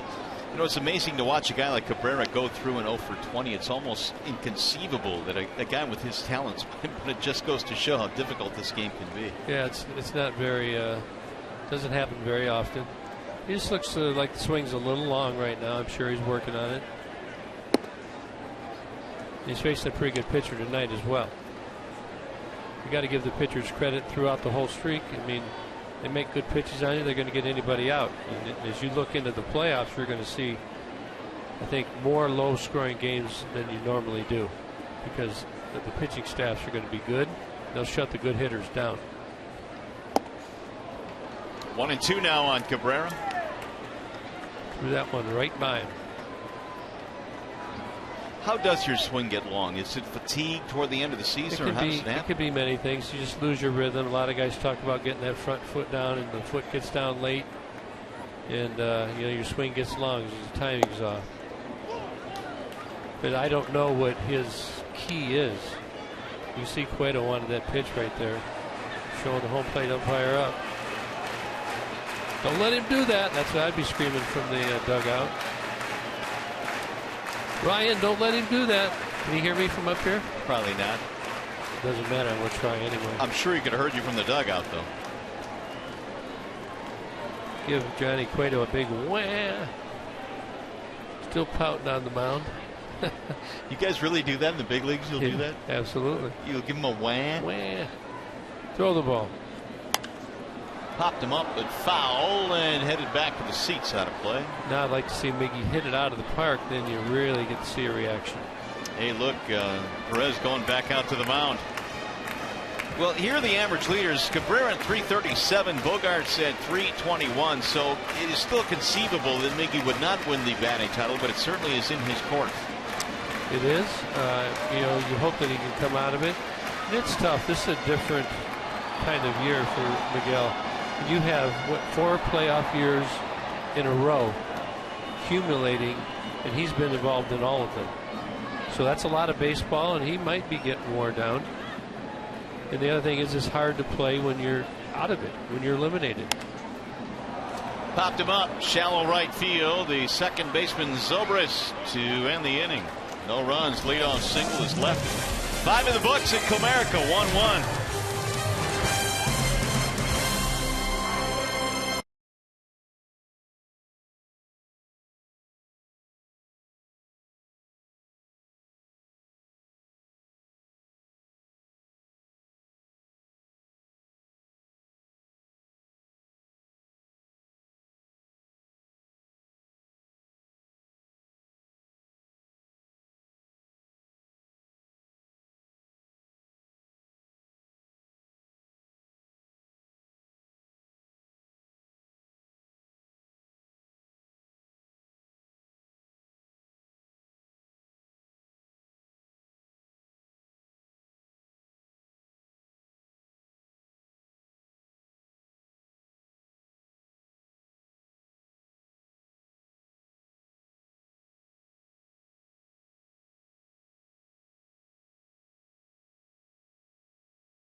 Awareness for breast health, and of course we had the breast cancer survivors before the game. Gibby and I have our signs as well.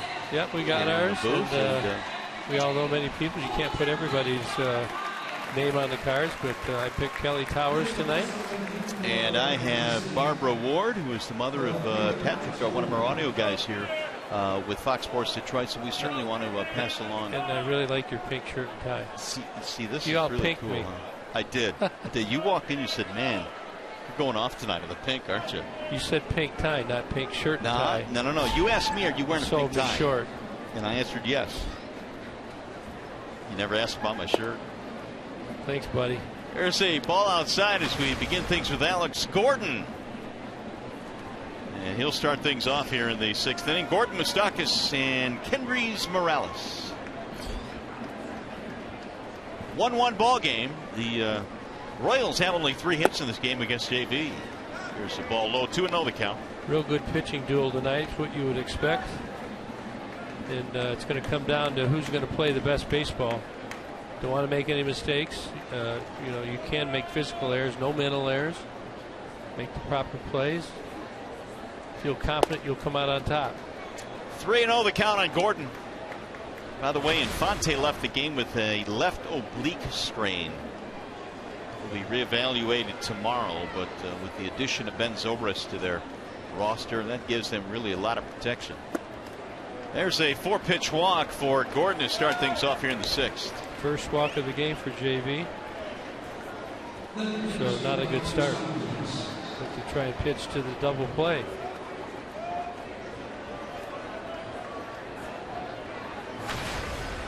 Here is Mike Moustakas. Strikeout, ground out for the third baseman of the Royals, Moustakas.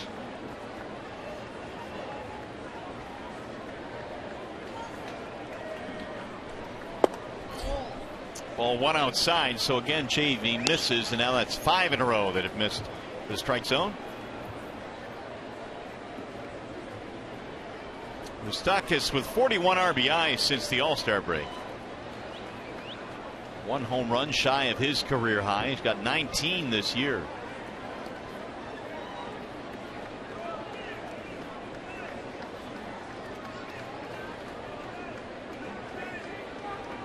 Keep an eye on Gordon. He'll take a bag.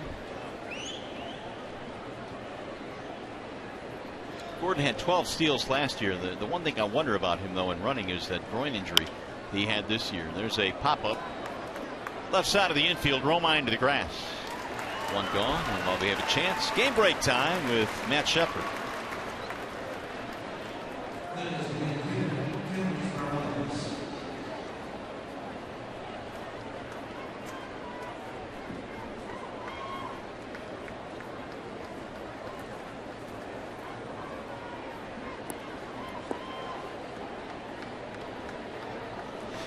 They are indeed. It's been kind of amazing to watch.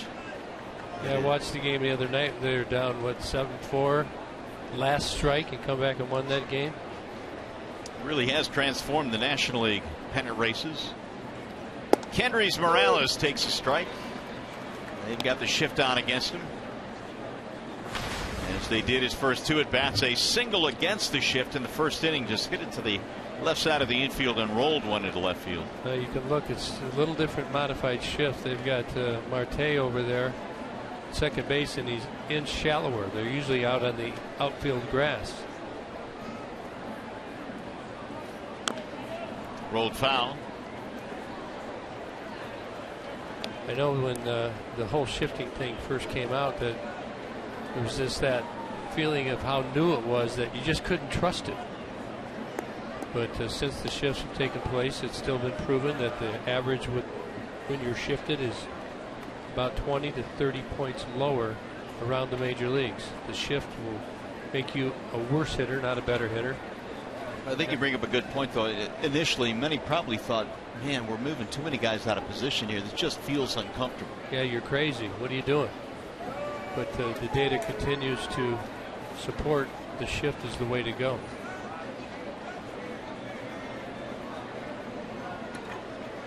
You can see Morales when shifted 083, no shift 253. There you have it. Slice to center field, goes on the move. He'll make the catch. Nice jump by Anthony there. Secures it, puts it away. 2 gone. Hey, tomorrow Major League Baseball on Fox returns with the Subway Series. The wild card leading Yankees take on the National League East leading Mets, and then the AL Central leading Royals square off against your Tigers in a game that can be seen only on Fox Sports 1. Coverage begins at 12:30 Eastern on Fox and 7 p.m. Eastern on Fox Sports 1, and streaming live on Fox Sports Go.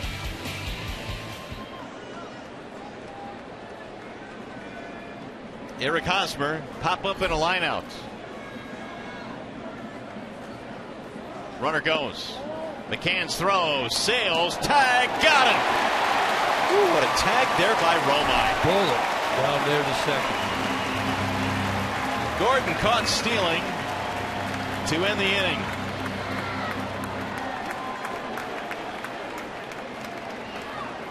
No challenge?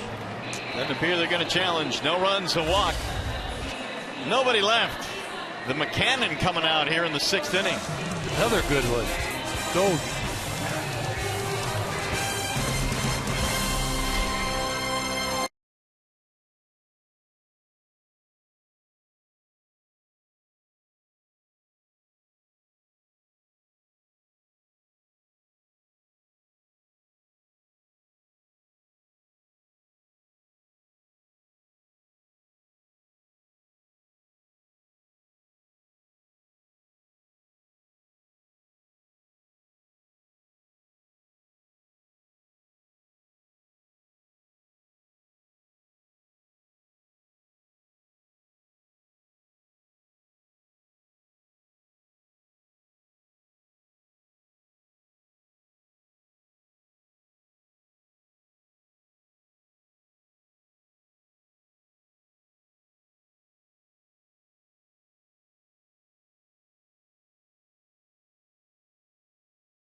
Goes back to the hill. The Royals have had only 3 hits tonight against Justin Verlander.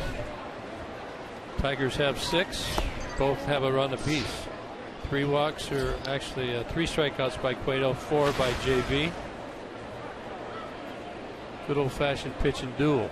It is indeed. We kind of expected it might be, even though Cueto has been struggling lately. He's kind of turned things around, and that's something the Royals have to be ecstatic to see, at least through 5 innings of this game. They skipped him, or they didn't skip him. They gave him an extra day in between starts last time. 8 innings. I'm sorry. There's a soft liner to left, a base hit. Leadoff single. Tigers get the leadoff man out for the 2nd straight inning.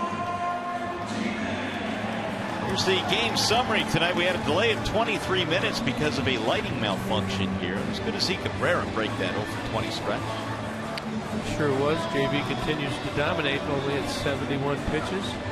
74 now, actually, after the 3 pitches. I'm sorry, Cueto was 74 pitches. JV was 71. And Verlander again, only 3 hits allowed. So Cueto now facing Victor Martinez, who looks at a strike.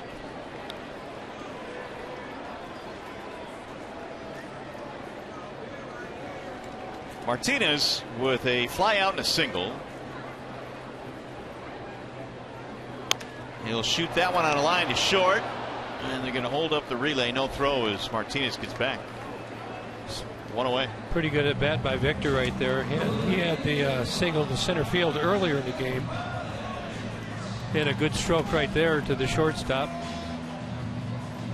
Yeah, and he had some really good swings in that series against Minnesota, so it appears that Martinez, at least for the final 2 weeks of the season here, swinging it much better. Here's Tyler Collins.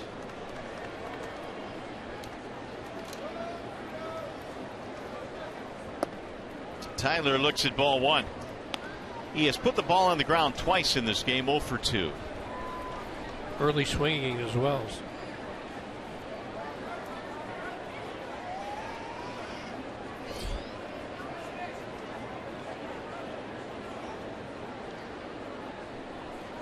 Runner goes. Here comes the throw down to second, on target. Out at second base.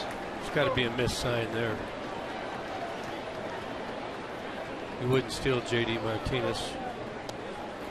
Miss hit and run here. It's got to be. JD is not a burner. Yeah, and that throw there by Perez, he knew it was going to be on target, and it was. Free out there for the Royals. 2 balls, 1 strike.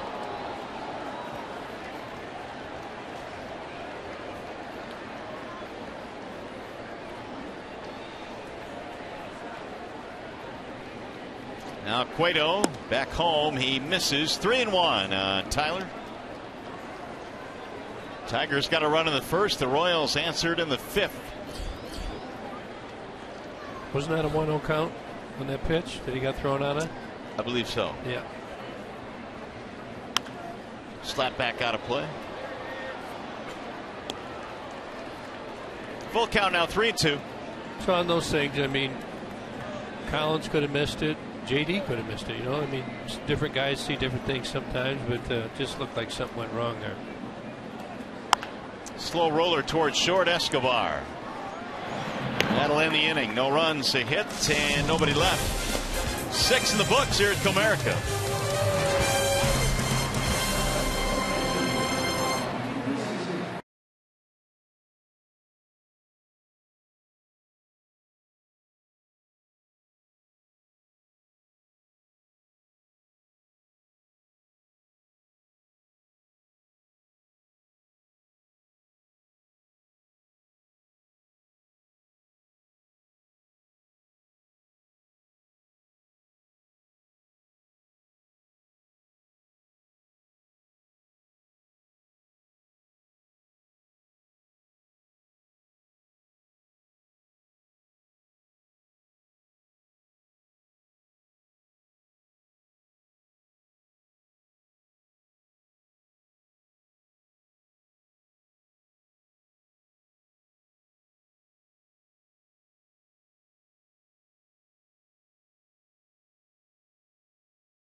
Justin Verlander through 6 innings, dominating.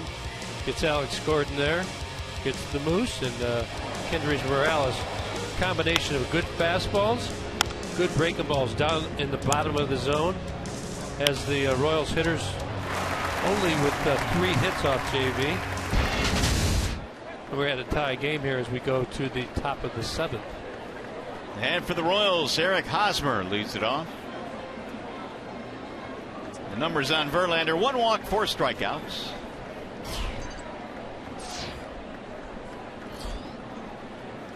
And Hosmer looks at ball 1.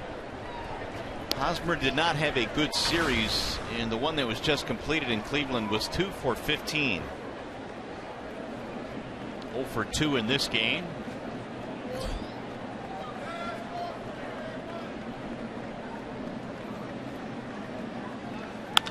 Pulls that one on the ground. It'll get through. Base hit.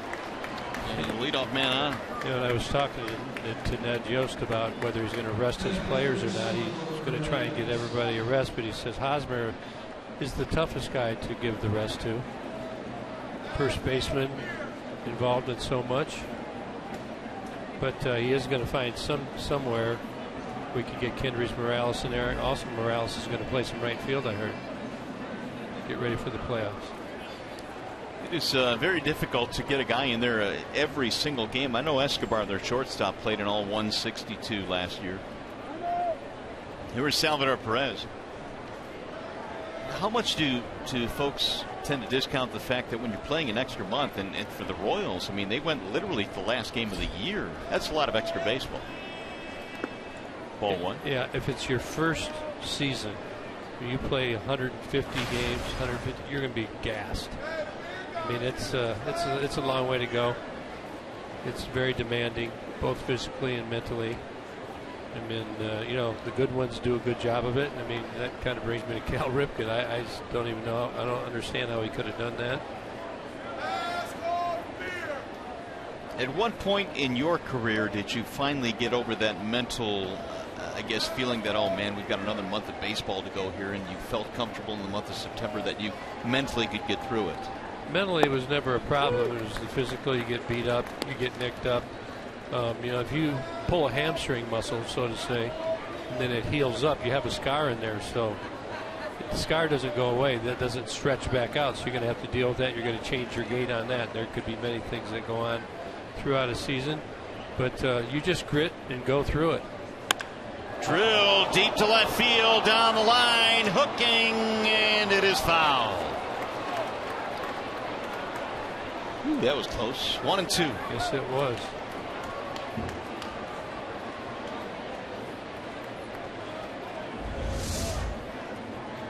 Hooked well in front of the pole. As it left the bat, though, you were hoping that's what happened. And hitting 488 with a couple of home runs coming in off of Justin Verlander is Salvador Perez.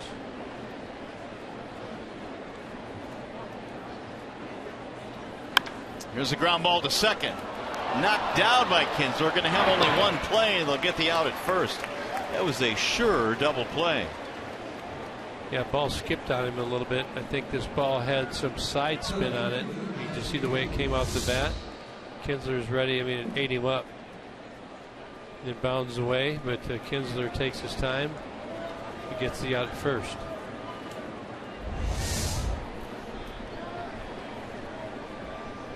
Here's Alex Rios with one out. Go ahead run, moves into scoring position.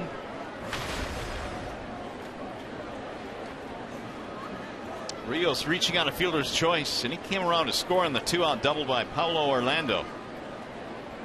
Royals got their only run in the 5th inning.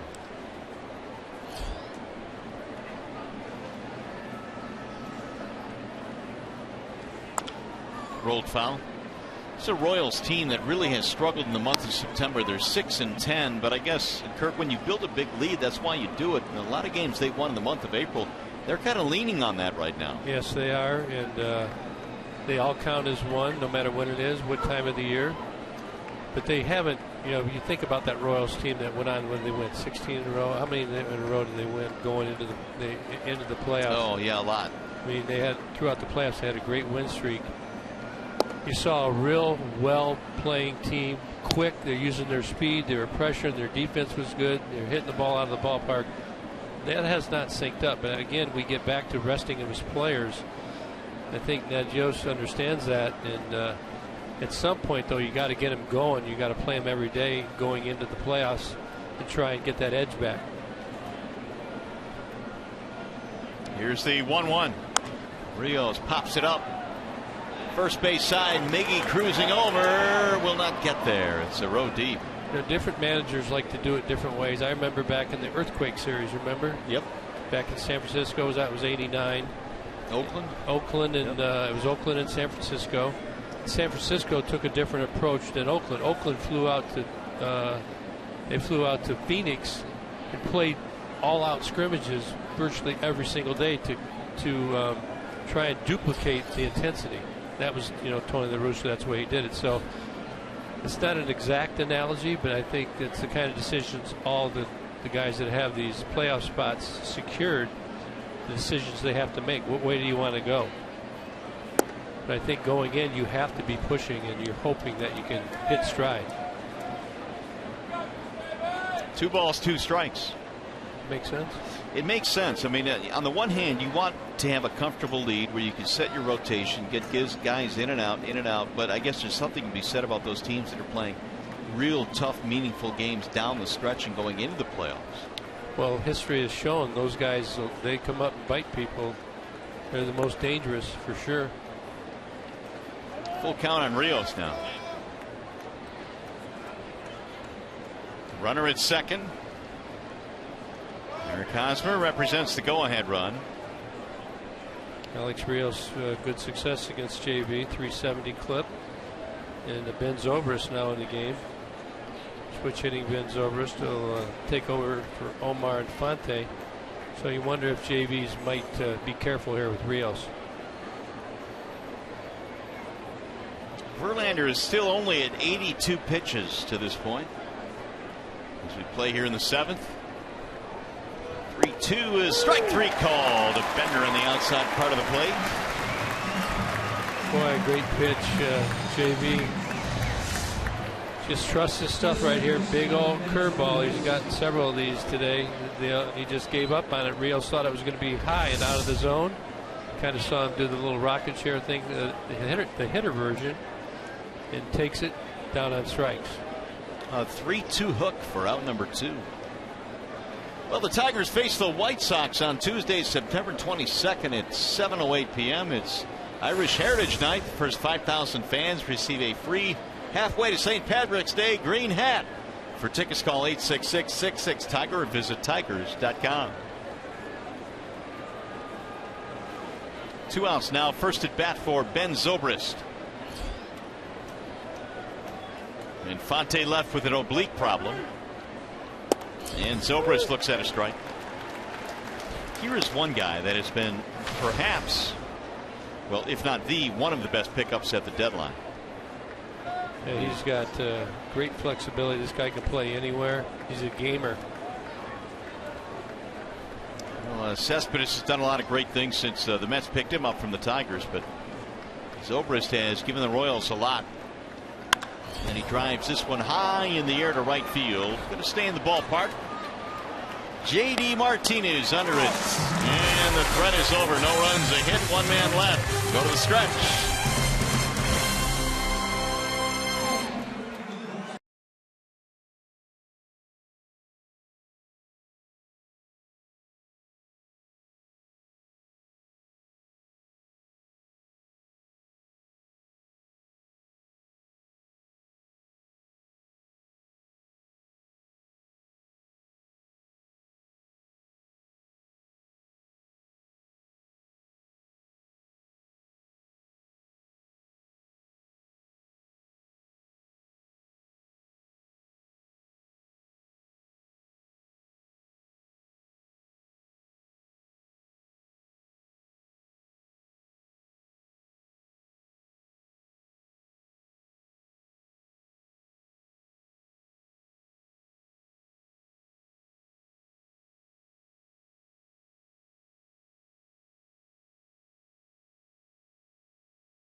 And as promised earlier in the game, we have selected the Data Strong fan photo of the game. Tweet your strongest fan photo to hashtag Detroit Data Strong Fan for a chance to have it featured in an upcoming broadcast brought to you by T-Mobile. Good picture there. Good tweet. What do you see? We get the bats going here in the bottom of the seventh. I agree. Time for a big inning. Johnny Cueto throwing the ball very well through 6 innings. Only 1 run, 1 walk, and 3 Ks, keeping the Tiger batters off balance.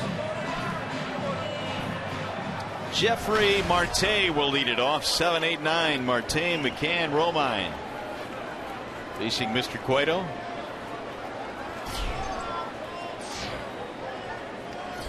Couple of ground outs for Marte.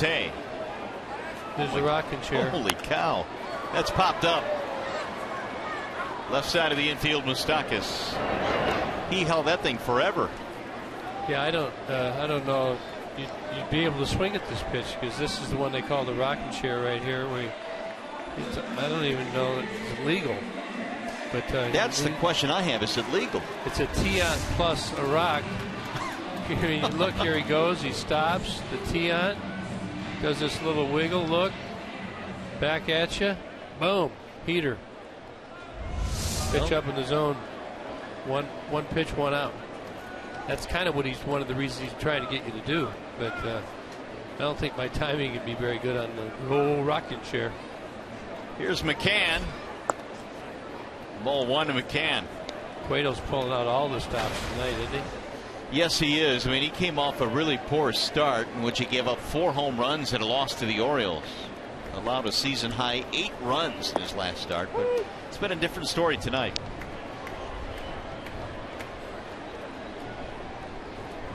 How about this? In his last 5 starts, an ERA nearly 10. Not tonight. Ooh, jammed him that time. In on his hands. 1-2. That was nasty. So much movement on that pitch. McCann's almost smiling at it.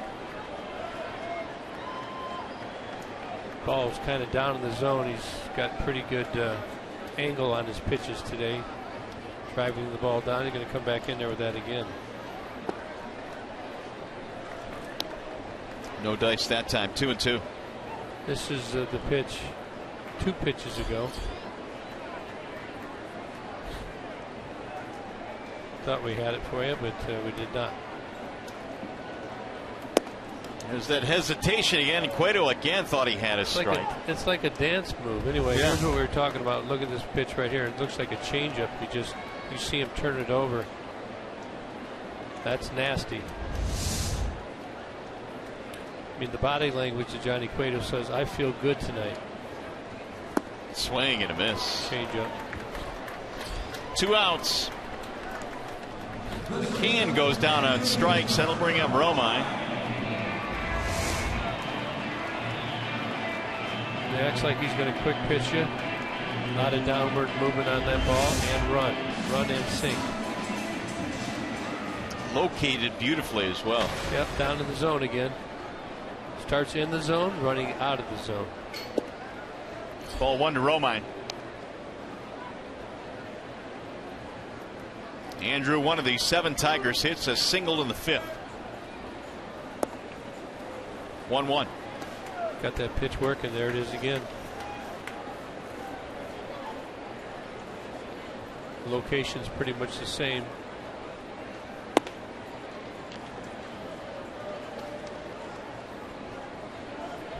Well, there goes Perez out to the mound again. Cueto had a pretty good rhythm going until that last pitch he overthrew, and that brought Perez out there. He's made about 10 trips out there this game. Just I think he's really trying to keep him reeled in. Make sure that they're both on the same page. Saw a little reaction from Cueto on that last pitch and wanted to have a talk about it.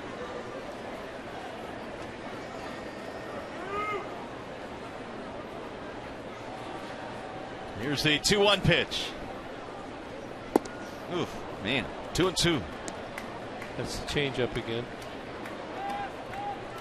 Cueto's at 94 right now. He's thrown as many as 122 in a game, but that was with Cincinnati before the trade. Fouled away. That was a pretty good sequence right there. Went with the changeup the previous pitch, and then he went with the fastball. You can see since 2014, Johnny Cueto's not been very hittable. 212 average, only behind Kershaw and Jake Arrieta. You know what's going to be fun to watch is who wins the Cy Young in the National League. Arrieta's been great. Greinke, Kershaw. I mean, Greinke has overall the better numbers on the season. Agreed. But Kershaw has been most dominating lately. And what he does, Arrieta's been as good or better than them both. So what do you got? We got a couple starts left here. You're right. Yeah, let's wait. I think it's going to come right down to the last game of the year. 2-2 on Romine. Did I miss somebody? Who else could be in that conversation? Well, those are the top three. I don't know that anybody else would butt into that conversation. And he missed tying away. You know, Arrieta has really understood how the changing of speeds, and this is what Kershaw, Arrieta, and Greinke all do, is they change their pitches with finger pressure and just the way the wrist is cocked. And they have a real fine control. Oral Hershiser was like that when he had the 59 scoreless innings. Yeah. And it's just they just do it with their wrist and touch and feel. Not many guys can do that, and they know what they're doing with it, and it makes them unhittable. And they're very efficient. Doesn't take that much out of them. Ground ball, and Hosmer diving stop. Cueto covers for the outs. And that Gold Glover down at first base, Eric Hosmer.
The White Sox, the first 10,000 fans, receive a free Miguel Cabrera 400th home run figurine. If you'd like tickets, call 866-66-TIGER or visit tigers.com and add that to your collection.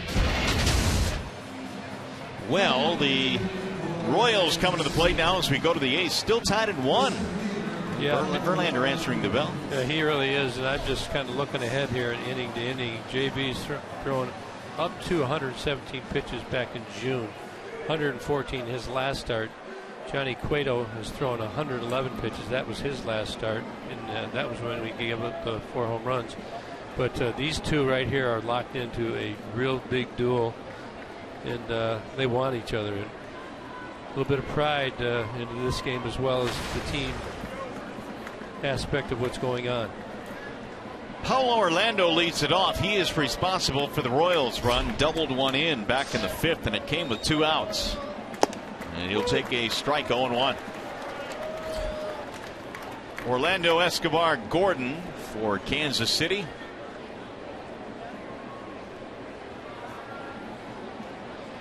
Marte in at third base. Orlando runs very well. You have to respect that. Strike on the outer edge, 0-2. Now with 2 strikes, you're going to back off both Miggy and Marte.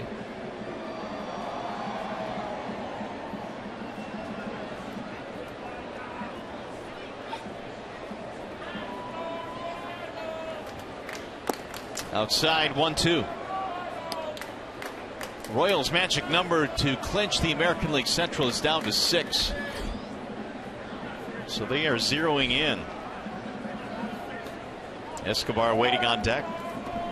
Yeah, the advantage to them clinching, they'll get that pitching lined up. Fouled away. That's the most important part, is to get your staff rested, get them regular and consistent work, but maybe not tax them as much, not get them up or down, and then not bring them in a game. Not extend their outing as much, but they do want them to continue to compete. I talked to Brad a little bit in his office after the media was walking out, and he said he'd like to keep all his pitchers as young pitchers going through the end of the month and into October. Down it goes via the strikeout. Orlando's out of there. It just doesn't make sense to have them here and not competing. JV, is he going to go with the curveball? Nope. Going to go with that 2-seamer. Runs back off the outside corner, over the outside edge. 92 mile an hour, well placed, down in strikes. Here's our high-speed pitch brought to you by Xfinity. 95 for JV. Curveball at 78 earlier in the game. Strike 1 to Alcides Escobar. He has hit the ball twice to the right side of the infield, almost picked up an RBI. His ground ball was stopped on a dive by Kinsler in the 5th inning to save a run, perhaps. They had a runner at second base at the time. Ball high, 1-1. I have that written down. Those plays are you go back and look at the game, what won the game for you. That Kinsler play is one of those plays. Also last inning, we had the double play ball that didn't get turned, and JV picked up Ian Kinsler and got out of that inning with no runs.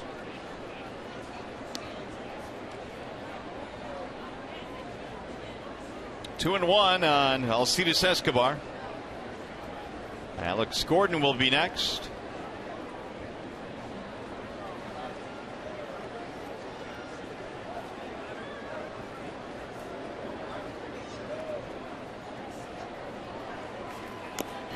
Fouled away. 2-2. Escobar going through it a bit right now. He is 4 for his last 28. And this is a guy that's played a lot of games. We mentioned that he played every single game last year in the regular season, and of course the postseason on top of that. And since the start of the 2012 campaign, only Alexei Ramirez has played more games at the shortstop position.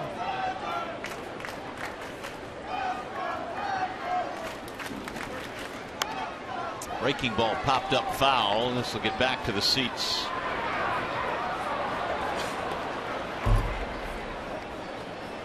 I mean, not only do you have a guy here that played every game last year, but he plays it at a very demanding position, the shortstop position. Boy, he really does, running all over the diamond. But he's been in all but one this year. Looks like he's at 135. They're 86 and 60, so well, that's 146. So he has had a few games off this year. And the 2-2 swing and a miss out in front. Another snapdragon for JV. Just really has great command of all of his pitches right now. There you see the curveball grip, the release, straight down in the zone. That's a 12-6er right there. 7 Verlander strikeouts. See the pitch speed 82, so good pitch variance right there from 93 to 80.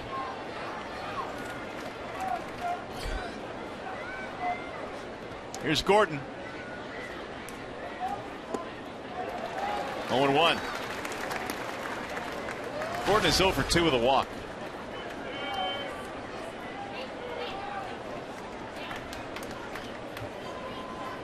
Straight change there in that first pitch. JV knows that these Royals hitters are going to try and get the lead with one swing of the bat.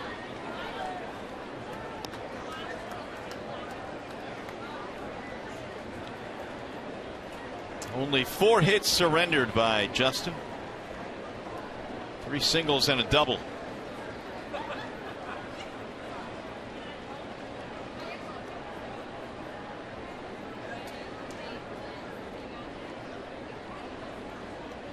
Now the 1-1. Low, 2 balls, 1 strike. Looks to me like Justin's really taking his time in between pitches right now, probably pacing himself a little bit, making sure that James McCann and JV are both on the same page, getting a good release point and making sure he buries that pitch where it can't hurt him. Here's the 100th pitch of the night, and it's grounded toward first. Fair ball. Mickey's got it. Verlander covers. And the inning is over. A 1-2-3 eighth. Here come the Tigers to the bottom of the 8th.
The game, it's Johnny Cueto. He's come up big after struggling over here with the Royals. Only 2-6.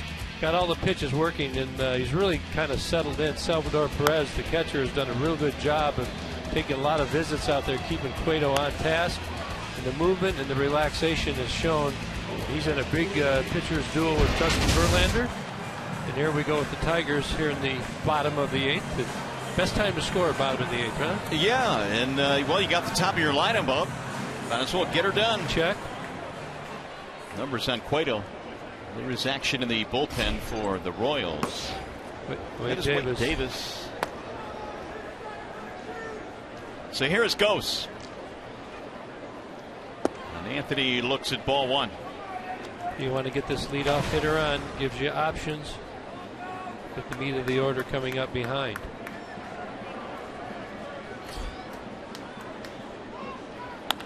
Anthony drives one foul to right field. Ghosts with 2 strikeouts and a ground out.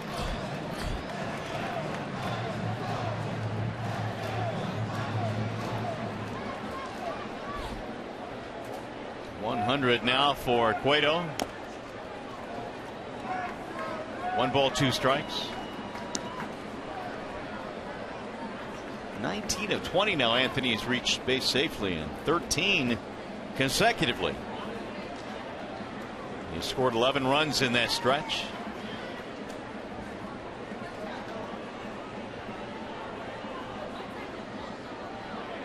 Now the 1-2.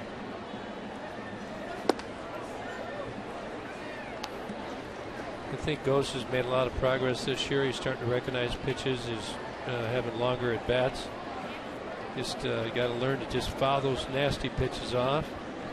Stay alive and hope you get one that's down the middle. Good job there, staying back on that off-speed pitch. Brad said the other day that he thinks that Ghost last month or so of the season has done a good job of recognizing off-speed pitches, because he's seen a lot more of them. Takes time, and I think Wally Joyner's done a good job. 3-2 on Ghosts. And these pitchers are good. These pitchers you're seeing watching tonight, they're top notch. It makes it tough to hit the baseball.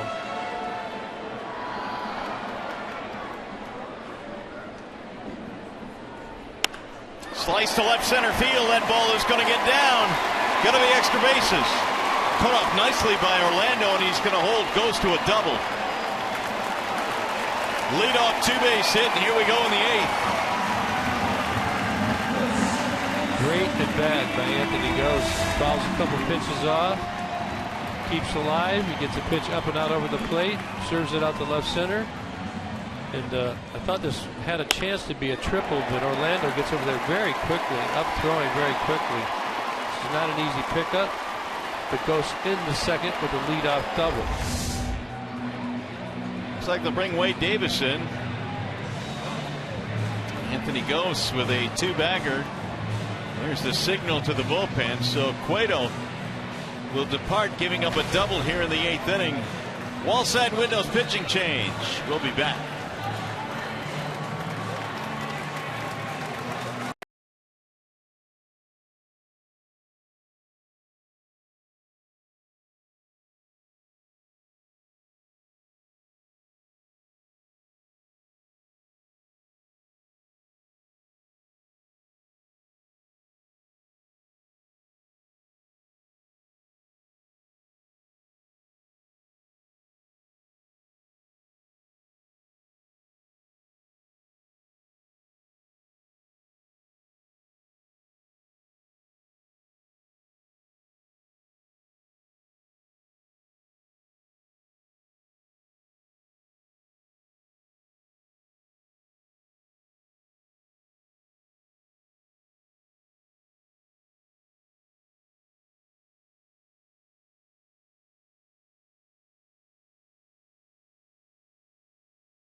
Yost went out to take Johnny Cueto out. I know Cueto did not want to come out of this game, and I think Cueto gives him a little respect here. Said, hey, we've had a good night tonight.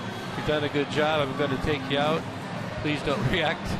And you see him make the move there, and Cueto did what he should have done, and that really was a pretty good building block for Cueto tonight. And I think he'll feel good about his next start. Got a new pitcher, Wade Davis. Normally throws the 8th inning for the Royals when they're ahead. Look at that minuscule ERA of .89, the whip of .77, 70 strikeouts versus 17 base on balls. Over the last 2 years, he's just been dominating out of the bullpen for the Royals. Here's the 1-800 call Sam call of the game. We've been calling this guy's name all night, especially defensively. How about Ian Kinsler? Well, he's outstanding in the first inning with the hit here. Then in the third, he gets another 57th multi-hit game. Then the 5th inning went to defense. At least Escobar would have plated Orlando, but Kinsler with the play keeps the game tied, and we're still tied here at 1. Well, they brought in one of the better relievers in the game right now in Wade Davis, and he's got himself a jam here. Leadoff double by Goes. You've got Kinsler, Cabrera, Martinez lurking. Davis has inherited 8 runners this year. None of them have scored. Oh, and down goes Kinsler. That ball came up in his helmet. That'll make you uncomfortable. Yeah, dig in now. This ball just got away. He comes in. This is right. This is a good job of getting out of the way. I mean, I don't know how he did it, but That's a dangerous pitch. 96 miles an hour right at your dome. We have to go down there in the booth and get after it with Rex Hudler, huh? You're going to go beat him up? The analysts are going to have to tangle if this happens again. We'll leave that to you. You and Hud. Here's the 1-0. Little looper into right field. That is going to drop. Base hit. Ghost had to hold up, so he will get to third and stop there. And Kinsler has a 3-hit game.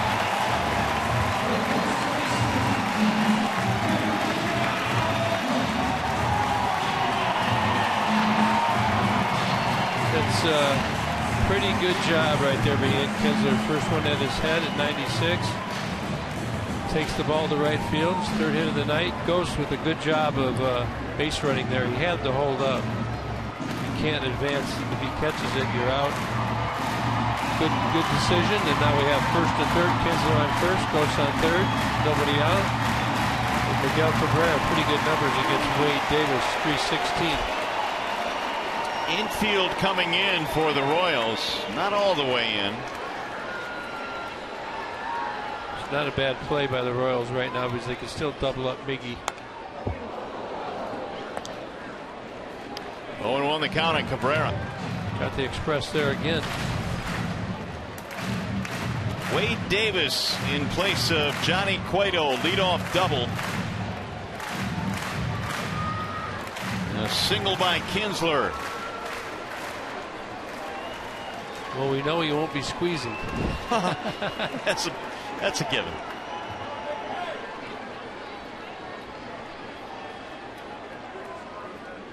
Here's the 0-1. 1 ball, 1 strike on Cabrera.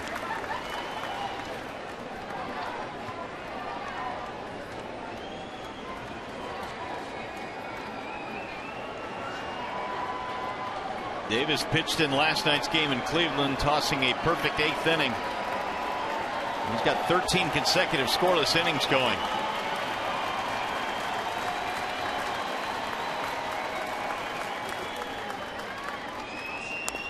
Off the end of the bat, foul, and the count now is 1-2 on Miguel.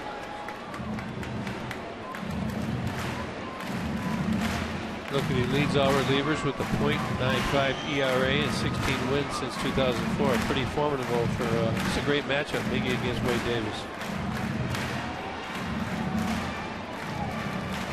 Davis had that long stretch, over 125 innings without allowing a home run, snapped on August 1st at where you of course would guess would be Toronto, and that's no surprise.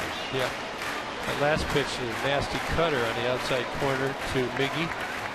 Pretty much fastball, cutter, occasional curveball, and put more depth on it.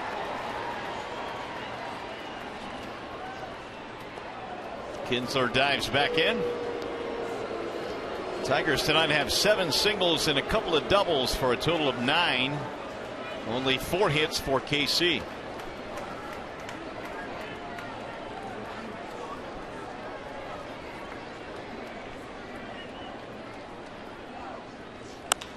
Line drive right field. That's going to be caught by Rios. Runner will tag and score, and the throw will come into second base. The Tigers have a 2-1 lead. Real good at bat by Miggy there. That's the best at bat of the night. It looked like the swing was a little long earlier in the game, but this is short. You get a guy at first and third with the game on the line. This is just a nice line drive. Right straight to Alex Rios, and Ghost does a good job of tagging up, and the Tigers take the lead here, 2-1. It is the second RBI of the night for Cabrera, so he's driven in both. And now here is J.D. Martinez.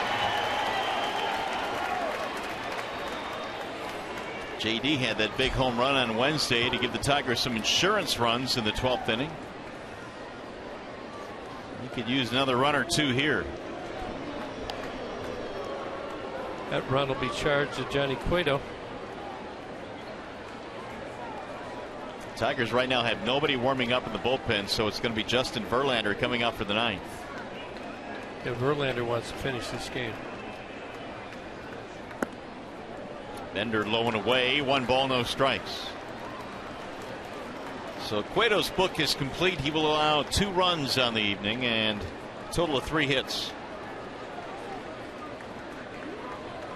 Verlander pacing right now. He wants to get out there and shut the door.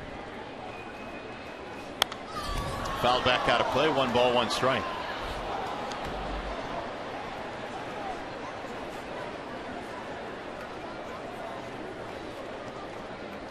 Two to 1. The Tigers have the lead. This game was tied since the 5th inning. This is good here. Going through the hitters, making sure they're on the same page. I've noticed Justin's used several pitches to set up the put-away pitch tonight. On the outer edge, 1-2.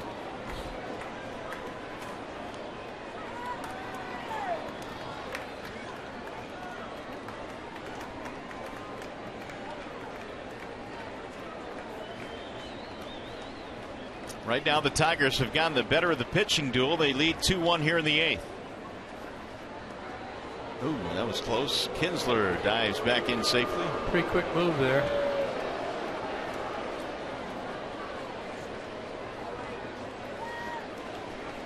A lot of chatter going on the bases these days.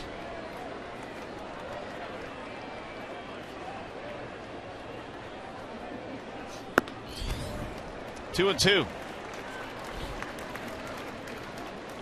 Gonna send him 3-2.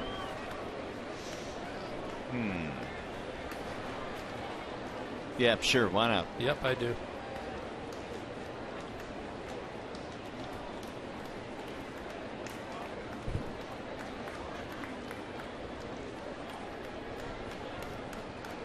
Here's the 3-2, runner holding, and it is inside. Now 3-2 now.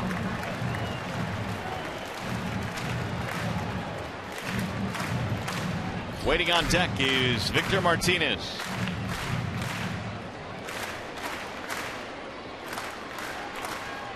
JD 2 for 6 off Davis, so you can see him go.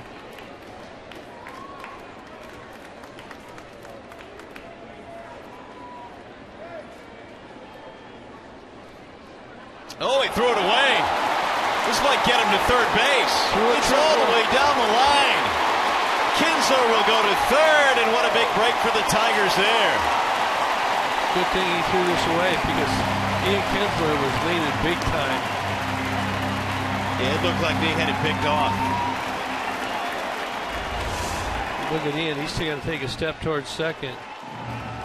But got up very quickly onto third. Good opportunity for JD here to tack another one on.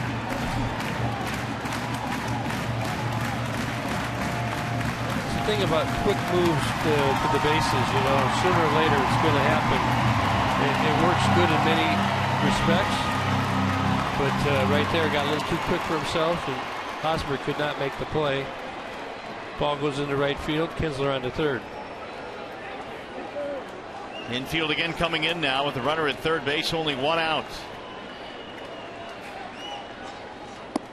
Ball high, that'll put runners at first and third.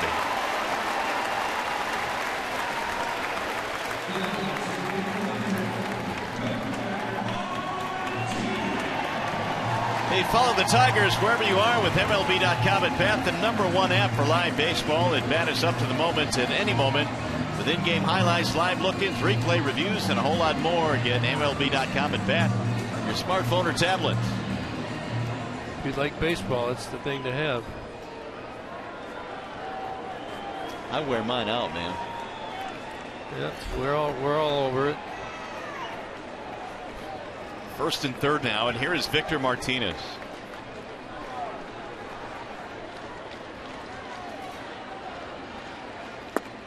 Ball 1 to Victor.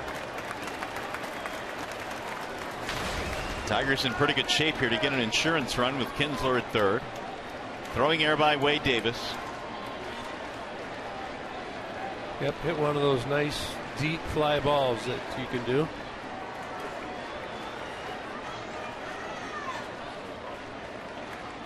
The 1-0. Perez able to block it, keeping Kinsler at third. 2 balls, no strikes. Nice block right there. Went down real quick. Got down ahead of the ball, kept it in front of him. What any catcher will try and do.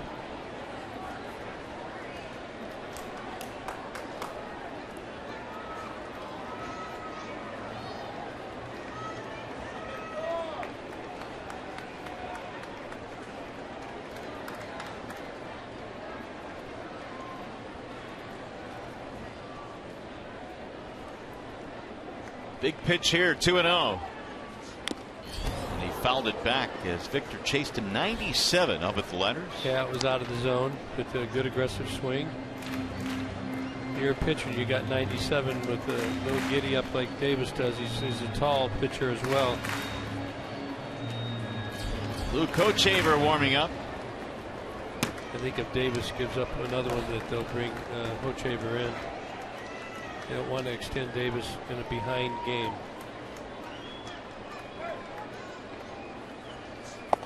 Outside, now the count goes to 3-1. Davis last year had an ERA of 1, and he made 71 appearances last season. Tyler Collins waiting on deck.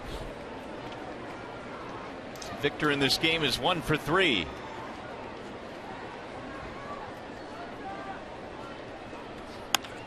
Grounded foul, third base side. 3-2 now on Martinez.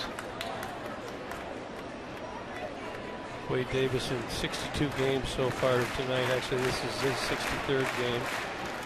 Just his numbers are unreal. I mean, he's just shut everybody down. But so the Tigers doing a good job here so far against him. It's got to be a fastball here.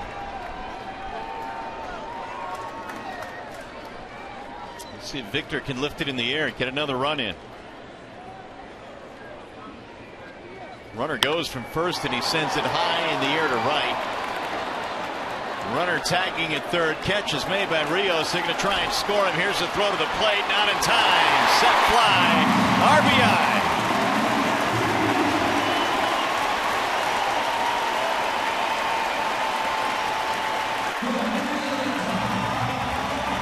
Yep, get him over, then get him in. Look at Ian, he takes a little extra time here to make sure that he doesn't leave early, and pretty close play, but Rios just throws up the third base line, and Ian scores easily. Tacks another one on. Tigers take a 3-1 lead here in the bottom of the 8th. So with 2 outs, Verlander now will have a 2-run lead when he takes the mound in the 9th. That is the first run allowed by Davis to the Tigers since March of last year. He has given up 2 runs in this inning, but one of them is charged to the starter Cueto after the leadoff double by Gose.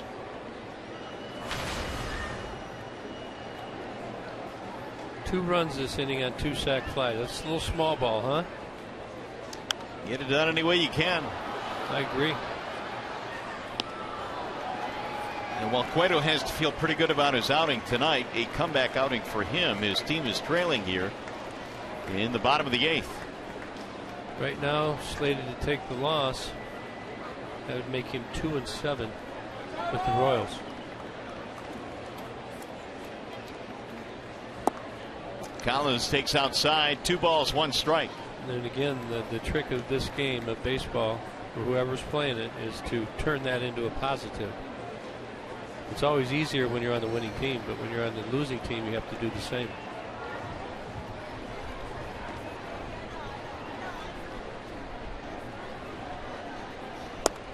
Missed inside. Davis has not been as nearly as sharp as we have seen him literally every time he takes the mound against the Tigers.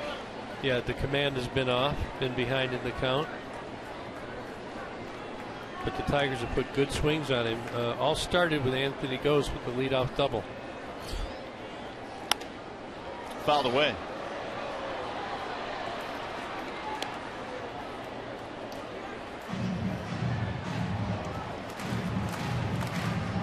Some conversation going on in the dugout.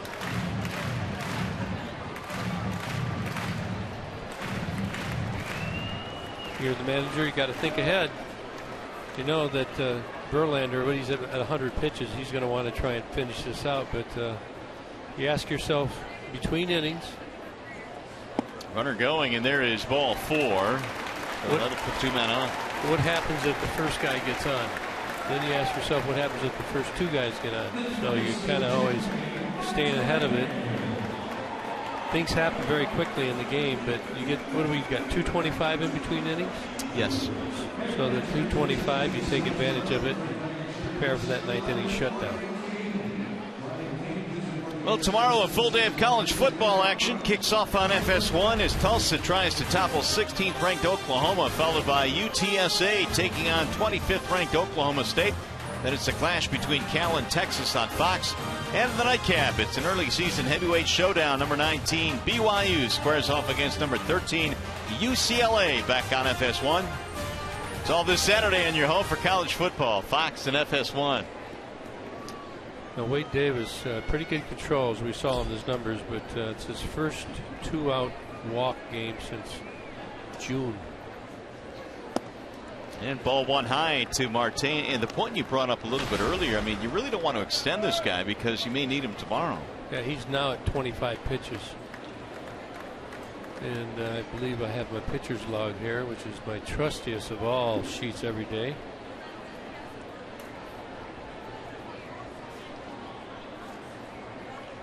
Threw 11 pitches yesterday. Popped up first base side. Hosmer will not get there. 1 ball, 1 strike.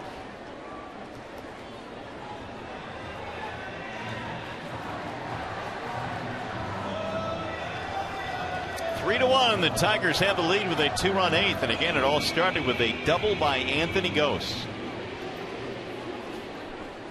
Well, it's always good when you get your leadoff guy on, especially one with speed. Then you've got the big part of your order coming up: Kinsler, Cabrera, Martinez. Changes the whole complexion of an inning.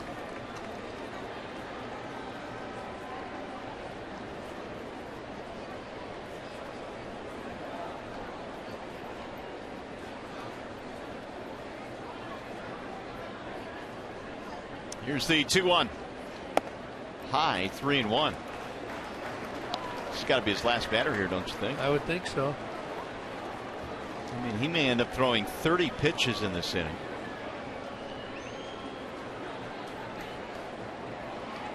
Yep. Ned Jost's got a decision to make. Got to think present and future. That was right at us. So he's about to throw his 30th pitch. First time he's done that since June the 2nd. And in that game he threw 38. Milchaver warming up. I noticed he didn't try for that baseball. That was right out in front of you. Yeah, it wasn't that close. But I was Hawkeyeing on it. Trust me. If you leaned out, you might have had a chance. No, I could have fell out of the booth. There's a drive to right field. Rios is going to get back there, and that's going to end the inning. Big inning for the Tigers. They scored 2 to break the tie. JV coming out to try and finish it off.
Jeff, thank you. Yeah, I've got a good feeling about it. So we go to the 9th inning. It is 3-1 in favor of the Tigers.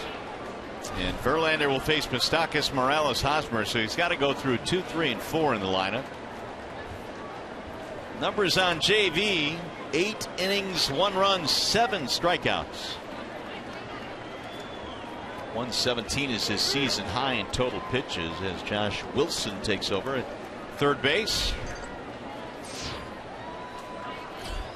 And the first one is high and outside to Moustakas. Yeah, it was a long inning last inning for the Tigers offensive unit. So you never know. You just remember that 23-minute delay before the game. Does JV get tightened up a little bit? Or is he going to be loose like he was last inning? 1-1. The delay at the start of the game was because the lights out in right field would not turn on. Justin had gone out. He had taken his warm-up pitches, was ready to go, and they stopped the game. Here's the 1-1 pitch. High, 2-1.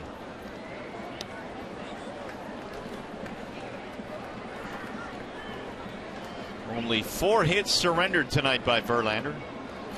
Just in case there is some action, Wilson the righty, Hardy the lefty.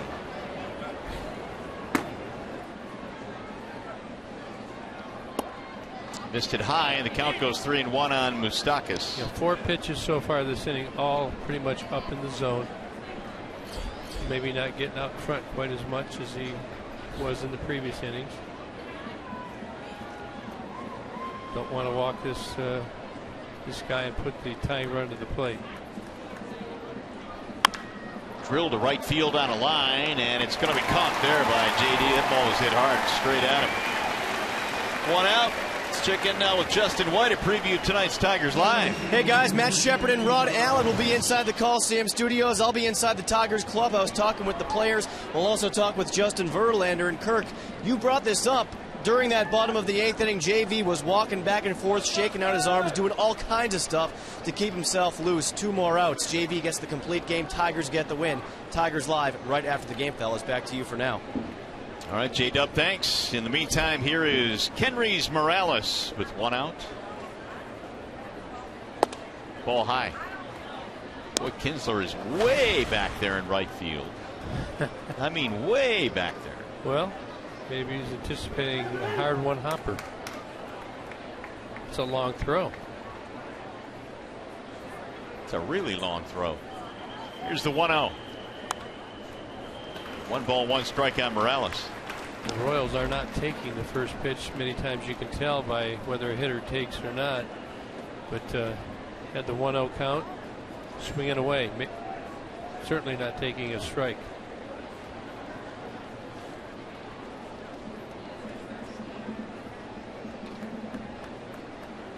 Fastball inside here, trying to set up that breaking ball again.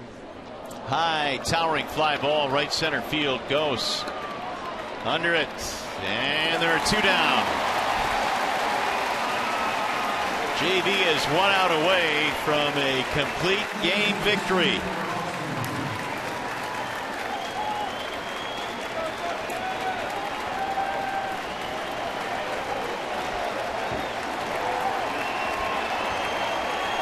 Crowd giving the appreciation they should.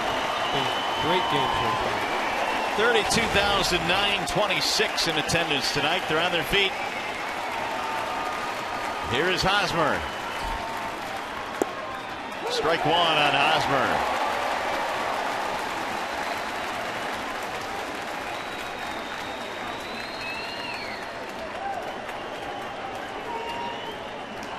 One for 3 for Hosmer. Strike called, and it's 0-2.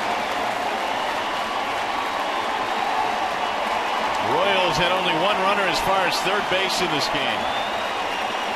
See if he doesn't climb the ladder right here. He's going to waste a pitch to set something up.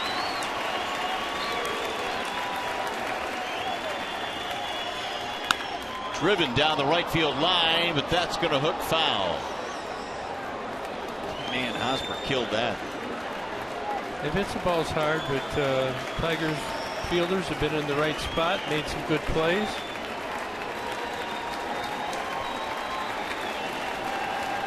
He's made some very good pitches. See McCann wanted that fastball up and in.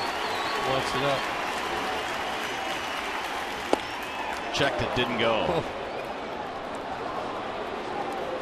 Lance Barksdale confirms 1-2. Gonna double it up. You know he wants to go to that breaking ball again. Here's the 1-2 pitch. Just off the plate inside. 2 balls and 2 strikes. Yeah, I think just a bit inside right here. Again, I thought he would double up the fastball, trying to set up the curveball to put it away. Gonna get back-to-back curveballs here.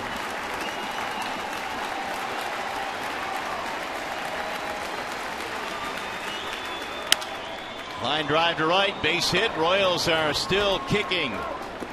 2-out single, second hit of the game for Hosmer. And that will indeed bring the tying run to the plate. It's also going to bring Brad out. Ooh, the fans aren't going to like this. He is signaled to the bullpen. Well, there's a reason behind this.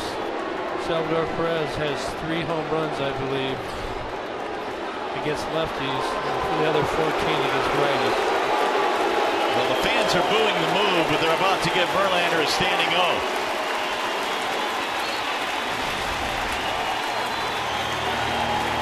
And Verlander waves back in appreciation. What an outing tonight for JB. Well, we have a chance to check into the Coliseum studios now. Matt Shepard, Rod Allen.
Wilson will come in out of the bullpen now for the Tigers.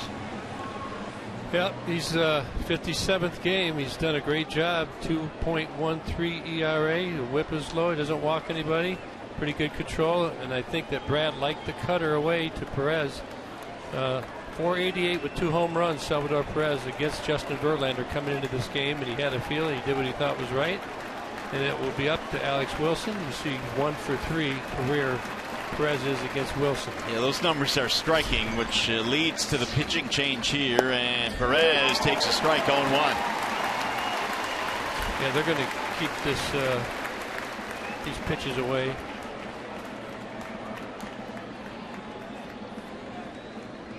Kyle Ryan now in the Tigers bullpen by his lonesome.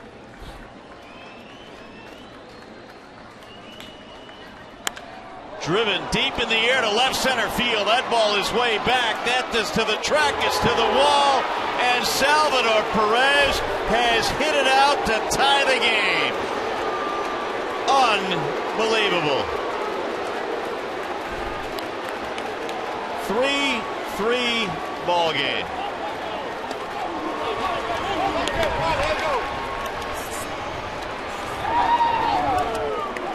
Wow. supposed to try to get this pitch down and away, and just gets it up in the zone too much. And Perez has just been a stickler against these Tigers. You see, he gets on the side of the ball right here, and this ball is just pretty much up middle of the plate. You can see where James McCann was set up, down and away, and hits the ball out of the ballpark. And oh man, just like that, we are tied at 3 as the Royals get a 2-out single from Hosmer and a 2-run shot for Salvador Perez. And no victory tonight for Justin Verlander. Rios the batter. He swings and misses 0-2. That was kind of the pitch that he was looking to throw, and it's a bad feeling for everybody in that dugout. JV, Brad, sometimes you got to wear it. Hurts. Defensive swing there for Rios. He stays alive, 0-2. Rios hitting into a fielder's choice and then eventually scoring a run in the 5th inning. That home run by Perez, his 20th of the year. Ball high, 1-2.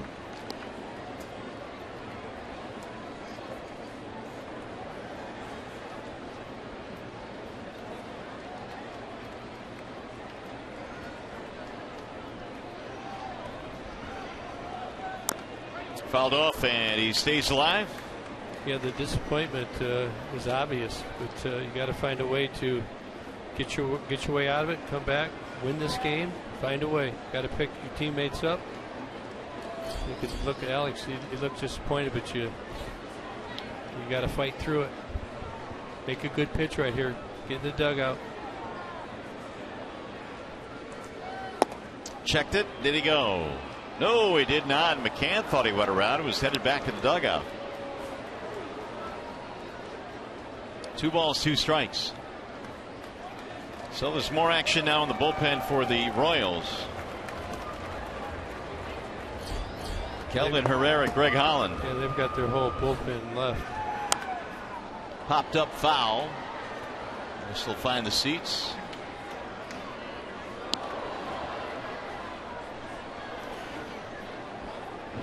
Well, if you take a look at the bullpens, they're American League ranked. The Royals, that's the strength of their team, one of them. Tigers have struggled mightily this year, and it's something that will have to be fixed. And the guys that get the pitch here, they've got to learn from their lessons. Got to become determined to fix it. Another foul back out of play as Rios continues to battle here. That Royals pen has been good all season long as we expected, but however, in the month of September, their ERA as a pen is over 5. So they're gettable tonight. They are gettable. That is the 2nd highest September bullpen ERA behind Houston. And looking ahead here, James McCann leads off the inning for the Tigers. Should we get out of this? I think you got to get Rajai Davis loose. He gets on. Romine to follow. And Anthony Ghost.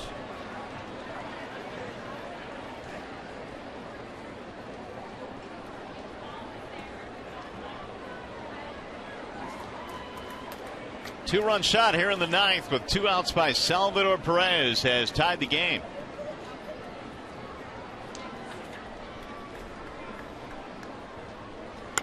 And a ground ball foul, third base side.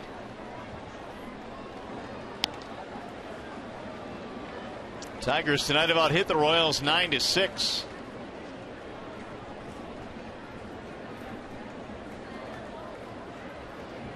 Should Rios reach, you've got Zobrist waiting on deck.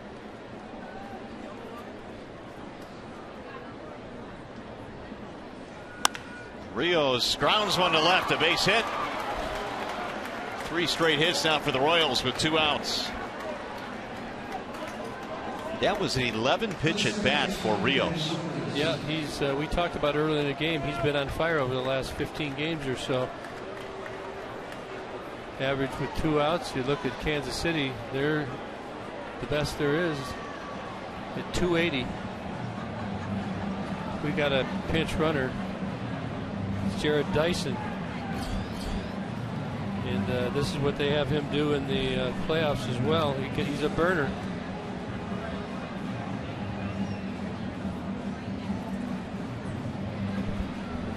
So, Jonesy, on to have a chat with Wilson. You've got Zobrist coming up. And more action in the Tigers bullpen. That is the right-hander Phillies. And Dyson has 25 steals on the year, has only been caught 2 times, so very good at what he does. That's his strength. Another challenge for Alex Wilson and James McCann to keep him planted at first. Here is Zobrist. Not to be lost in this inning is that at bat that Hosmer had. He battled Verlander and finally, after falling behind 0-2, had a base hit to keep it alive.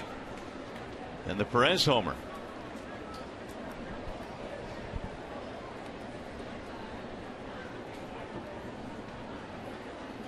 Zobrist looks at a ball low, 1-0. Talking about Dyson, 25 steals. He's up there in American League leaders, and he doesn't play that much. He's going to go.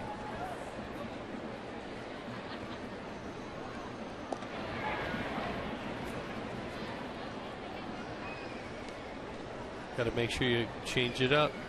Don't let him time you up. Give James McCann a chance to throw him out. Zobrist 0-for-1 came on as a replacement for Infante, who left with a strained oblique. See him flinching there? A little bit. That's what you do when you got to have it at this point of the game. He's trying to look like he's not going, but inside of that body, you're just like you're guessing, you're flinching, trying to catch it right. If you get a good jump, you go. If not, you stay.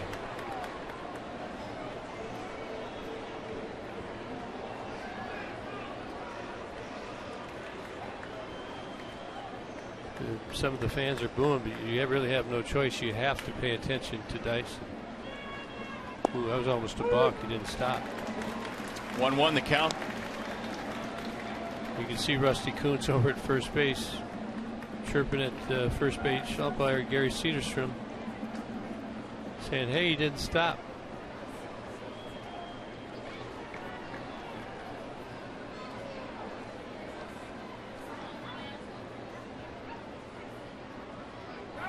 Here's the 1-1. Outside, 2-1. There goes the runner to second on the delayed steal. Got him. Dyson is out. McCann cut him down. James McCann is so good at cutting these delayed guys down. 2-run homer by Salvador Perez, though, is tying it up.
pay attention for our game summary. Tigers in the 8th. Bottom of the 8th scored 2 runs on 2 sac flies, one by Victor Martinez and one by Miguel Cabrera. The Royals come back in the top of the 9th on a home run by Salvador Perez after Eric Hosmer had a 2-out single and took away the great effort by Justin Verlander. Now we're tied up. Tigers got to come back and win this game. Game summary, Cueto and Verlander, well, they went toe-to-toe tonight. Both were extremely good. In the end, though, it's going to be a tie game as we go to the bottom of the 9th. And we've got some changes. Dyson stays in the game to play center field. And Kelvin Herrera is on now for the Royals. Pretty good numbers out of Herrera. Boy, he's done a good job. 66 game, sub-3 ERA, 59 strikeouts, 23 walks. Orlando stays in the game and he'll go to right. Yeah, and usually Herrera's the 7th inning guy, but this game is a pitcher's duel through 8. So the flame throwing Kelvin Herrera throws strike 1. McCann, then Romine, and then Gose. Cueto gave up a double to Gose to lead off the 8th, and Davis came on, couldn't hold it. They got 2 runs, but then Perez homered. 0-2 on McCann. Yeah, he's just guessing strike right there. Herrera, 76% of the time fastball, up to 98. Does throw a changeup and a curveball. If you don't want to get on that fastball, you got to start it early.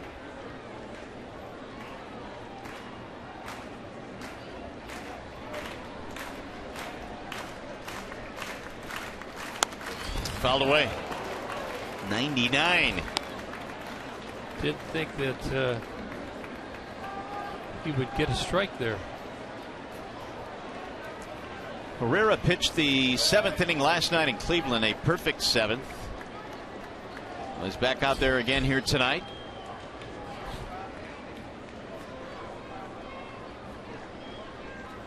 Swing and a miss, and McCann is out, 1 gone.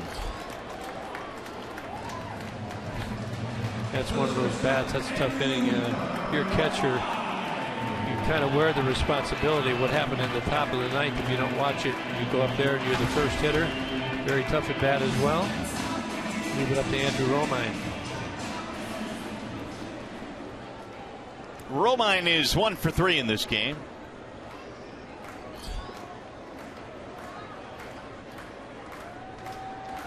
Left-handed batters this year batting just 156 against Kelvin Herrera.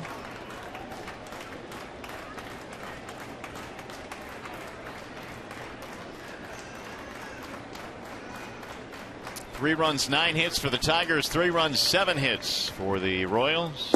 Swing and a miss. You wonder and you ask yourself, why would the lefties be worse than the righties? Herrera's got a great changeup. He throws that gas. Righties are hit 235 off him, but the Royals have a bunch of guys on their staff that we call reverse splitters. 1-2. 89-mile-an-hour changeup right there. Anthony Gose on deck.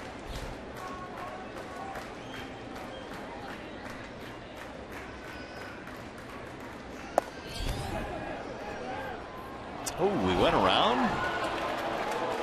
It's Barksdale calls him out. I want to see that. Yeah, well, it looked like Bat head was borderline, and he did come out, made the correct call. Good call there by Barksdale.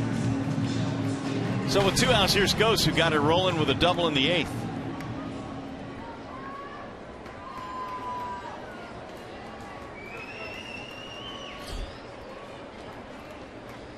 Gose started it in the bottom of the 8th with the leadoff double.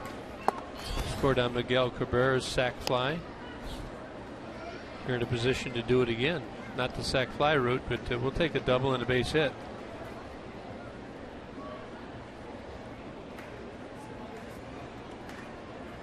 Gose on base now 14 straight games. Swing and a miss. 1-1. 1-0 changeup right there.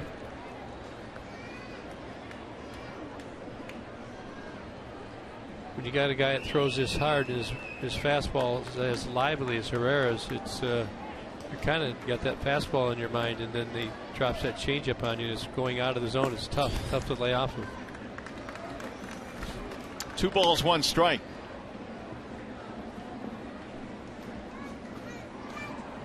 Royals bullpen most of the year has kind of set them apart from most other teams in the American League. Their ability to close games down late. Tonight they got Cueto to pitch in the 8th inning. Davis could not hold it down, though. The Tigers got 2 runs. 2-1 is outside. 3-1. I'll take a base runner here. Kinsler on deck. Yep, absolutely. Put some pressure on the Royals. Maybe gets Ian Kinsler a cookie. He can win this game.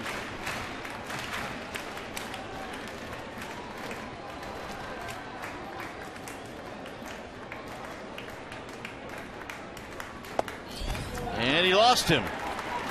2-out walk. Well, the Royals got their tying rally started with a 2-out base runner. Here's Kinsler.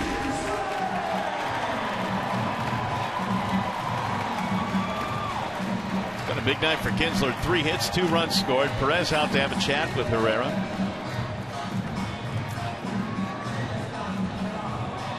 Ian Kinsler, didn't he have a walk-off against Kansas City? Let's flash back here a little bit. This is earlier in the year. That was August 6th. Let's see it again. Ian will be ready. First pitch, you know that.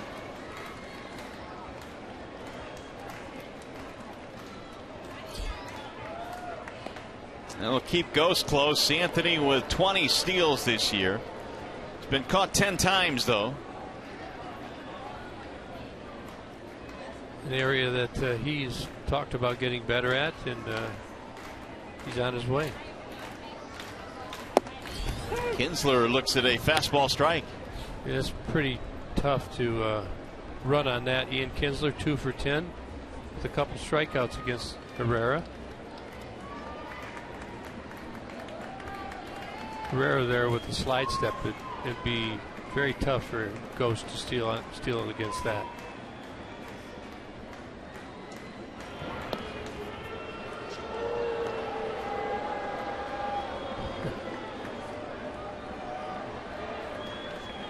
Doing everything now, aren't they?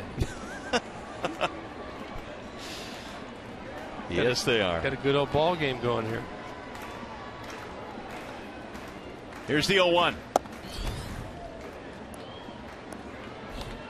I mean, he's like 1 second, maybe 1.1 second to home plate from the time he starts to the time that ball hits the mitt. Salvador Perez would have to throw about a 2.6 down there. He's not going to do that. He throws about a 1.7. Line drive off the glove of the shortstop Escobar into short left field. Goes on his way to third. He will get in there safely. Kinsler now will head back to first base. And the Tigers have the winning run at third. That is the 4th hit of the night for Ian. Great job by Ian. Gets in on him a little bit, it looks like, off the end of the bat. Just out of the reach. Ghost alertly on to third. Ian read the play. He's on first. Tigers now first and third, 2 out. Miguel Cabrera. I don't think that it'll be interesting. The Royals are not going to hold Ian Kinsler. They just dare him to go to second so they can intentionally walk Cabrera.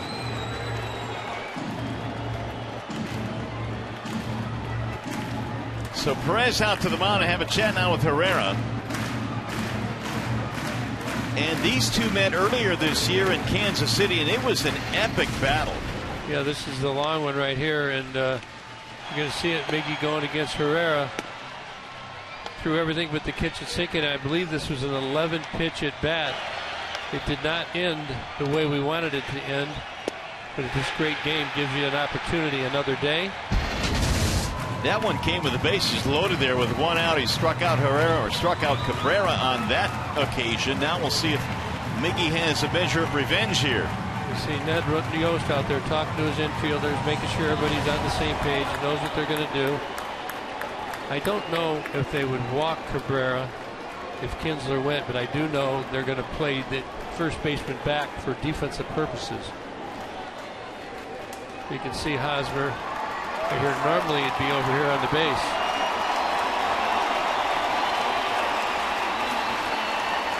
First and third, and Miguel swings and misses. 99-mile-an-hour heater right there, up and away. Doesn't take much. 2 for 11 against Kelvin Herrera. I'll take a broken bat single right now. Or a pass ball. The 0-1. Inside. 1 ball, 1 strike. You know, the Royals have been trying to get Herrera to throw the ball inside from time to time. He got too predictable out over the plate too much. Mixed one in there after getting ahead in the count. Herrera struck out the first 2 batters, McCann and Romine, impressively. Then the walk. Ooh, rolled foul, 1 and 2. Throwing 98, 99 miles an hour. Pretty good amount of movement on the pitches.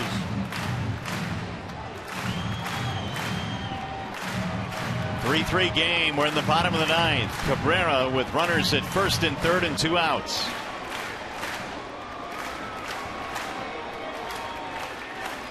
And the 1-2. Fouled away. Well, again, upper 90s fastball from Kelvin Herrera. So we're at 4 pitches, right? So we have 7 to go before Miggy wins the game. 7 to go. I prefer you do it sooner. Just as long as it gets done, we'll wait all night. Fouled away. We're getting there. That's 5. Well, the back end of their bullpen, we're talking about Davis and Herrera now, have combined to throw over 50 pitches. Davis had a long 8th inning.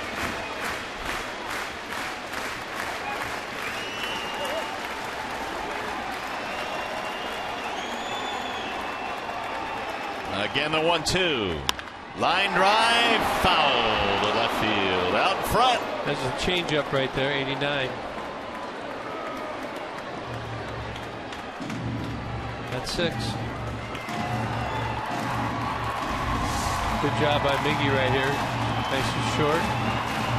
As you said, just out in front a bit. Pulls it foul into the stands. Salvi Perez must be getting paid by the visit to the mound. Well, they're going to have to drag the strip in between home plate and pitcher's mound, because he's been out there more than anybody this season during any game. It's the right thing to do. Ryan Blackney chases him back behind the dish. 1 ball, 2 strikes on Miguel.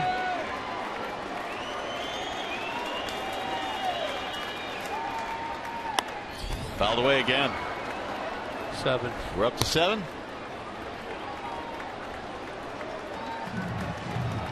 He didn't like the way that Miggy swung at that changeup.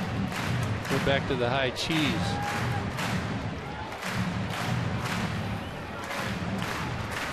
He does have a curveball. He only throws it 2% of the time, so I think he's going to stick fastball change. High, 2-2. 8.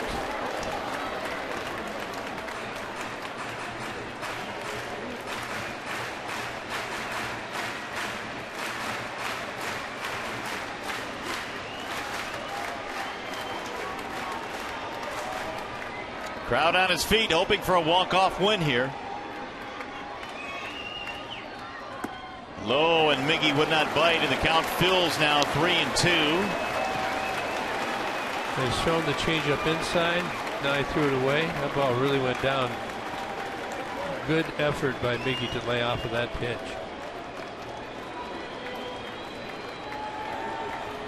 Here is the 10th pitch coming up in this at bat. Look at Perez looking at him, just trying to freeze him out a little bit. It looks like a changeup in now. Popped him up. Right side of the infield. Zobrist is under it, and Herrera wins the battle again against Miguel Cabrera. Tigers strand 2, and we go to the 10th.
All season long, Jack Link's beef jerky. Feed your wild side.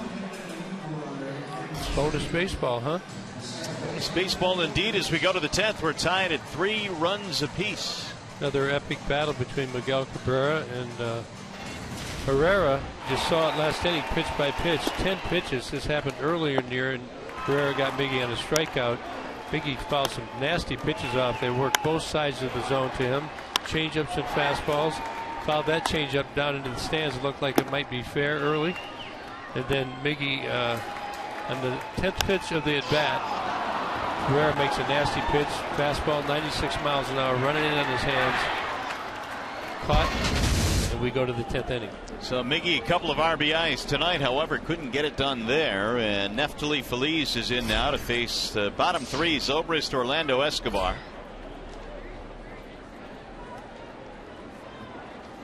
Zobrist pops it up. Shallow center field. Romine and Gose, and Anthony calls him off. 1 gone.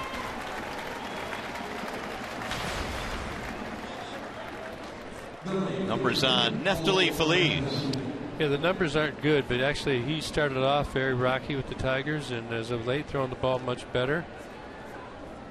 And the game on the line here tonight, he's in there, going to try and win this game for the Tigers.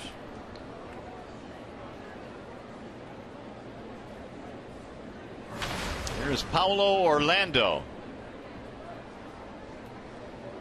Big RBI double back in the 5th inning, which tied the game at that point. Strike 1 from Feliz. Orlando also has a strikeout and a pop-up. Tigers had a 2-run lead with 2 outs, nobody on in the 9th, and a single by Hosmer and a home run by Salvador Perez.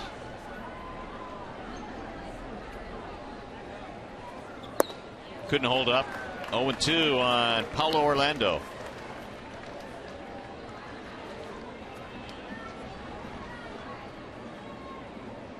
Feliz follows Wilson, who surrendered the home run in the 9th.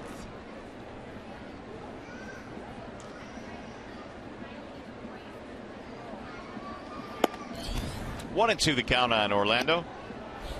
Lee still has that good velocity. It's all about locating the pitches for him. Also throws a slider.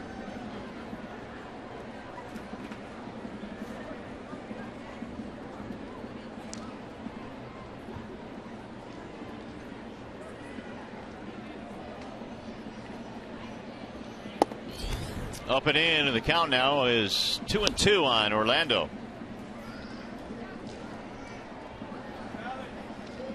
Activity in the bullpen for Kansas City. They've used Davis and Herrera.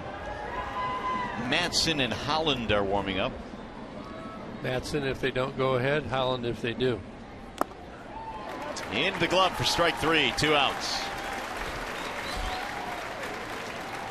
Here is the upcoming matchup presented by Gordon Chevrolet. It's going to be Edinson Volquez tomorrow against Matt Boyd. Edinson Volquez has been a horse for the Royals. 180 innings. He leads the team in quality starts. He's a formidable opponent. And Matt Boyd, how many innings will he throw? A lot of experience, only 1 in 5, but throws the ball pretty good, shows good promise for the Tigers. And Brad told us today he was going to try and get him throwing all the way through the end of the year. So they have to adjust his innings in game. 1-1 on Escobar.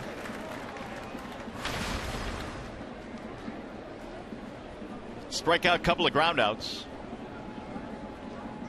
Well, as Brad said, there's no reason to have him up here if you're not going to use him the last couple of weeks. Yep, he just thinks obviously they'll watch and see how tough the innings are they go through, but it's not too bad. They're going to let it pitch. There's just so many different philosophies about what you do on the progressions of innings. Is it pitches? Is it innings? Is it tough innings? Is it how many days you've had off? So many factors, and I think a lot of it is on feel, and this is one of the reasons you try and have good relationships with your players, to know when they're telling you the truth and they're telling you what you think they think you might want to hear.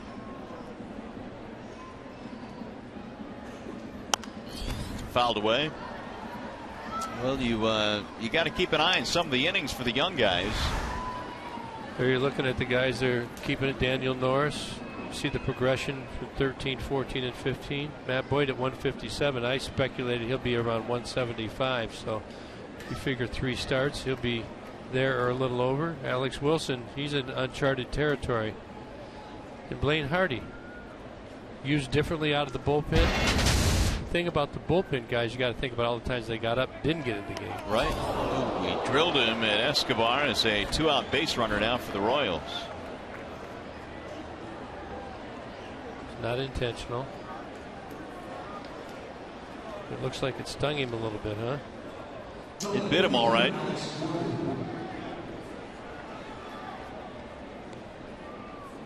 So the Royals get a 2-out runner hit by the pitch, and that'll bring up the top of the lineup, Alex Gordon. Escobar is a threat to run. James McCann is a deterrent to run. Boy, he's really had a great year of throwing runners out.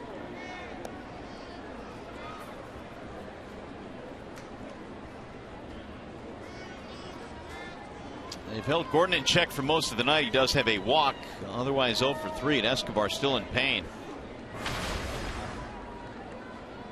282 now for Gordon.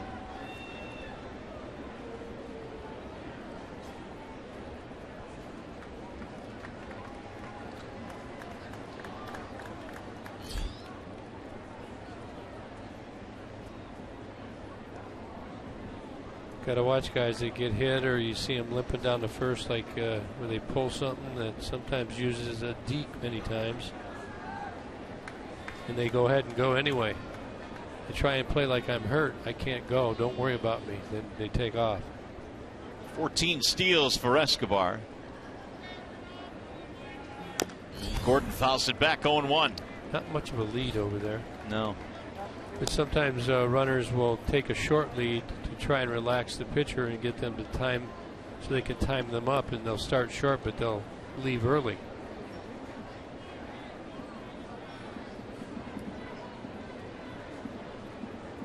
Iggy having a conversation with Escobar there.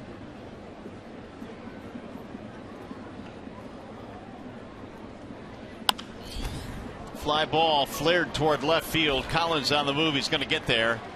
And that'll end the inning. No runs, a hit batter, 1 man left. Headed to the bottom of the 10th, where J.D. Martinez will get things started for the Tigers.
Let's keep it positive. Let's go back to Wednesday against the Twins.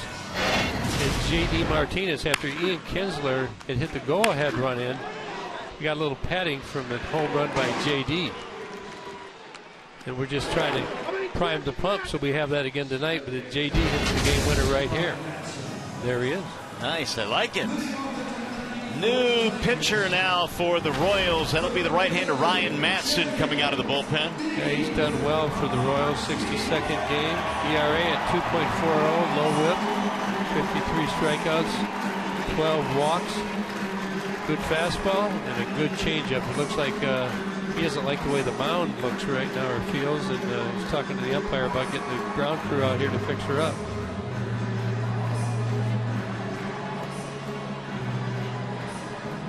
Fine for everyone else. Well, you're probably going to have it fixed. You got a point, but you know, you've had all these different pitchers in there, and they beat it up pretty good. And you had Verlander, Wilson, and Feliz on our side. Cueto, Davis, Herrera, and now Matson. The other 6 threw the ball well off it. And this guy can't warm up. Does that make you feel better? No, it was good enough for everyone else. Let's go. They're going to get the grounds crew out here. Yeah, well, what happens is you come in and you're just stepping on the edge of one of those holes right there. We got a new shortstop? Yeah, Escobar's coming out of the game, apparently. Christian Colon is the new shortstop for the Royals. Book's getting messy. Hey, by the way, tomorrow MLB on Fox returns. The Subway Series is on tap. Wildcard leading Yankees take on the National League East leading Mets. Then the AL Central leading Royals will score off against the Tigers. That game can be seen only on Fox Sports 1. Coverage begins at 12:30 Eastern on Fox and 7 p.m. Eastern on Fox Sports 1 and streaming live on Fox Sports Go. Well, looking around the league, Houston lost. Now they're losing again to Oakland. Dodgers are winning. Cubbies, are they for real? They are for real. Toronto has won 6-1.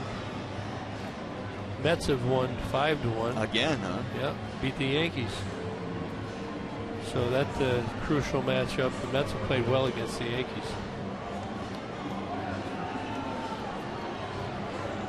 Well, fans getting a little bit testy as well here. We've already had one delay, and that was at the start of the game tonight. 23 minutes with a power outage for a bank of lights out in right field, and now we're getting a delay because apparently Manson does not like the landing point here, so we're trying to get that fixed.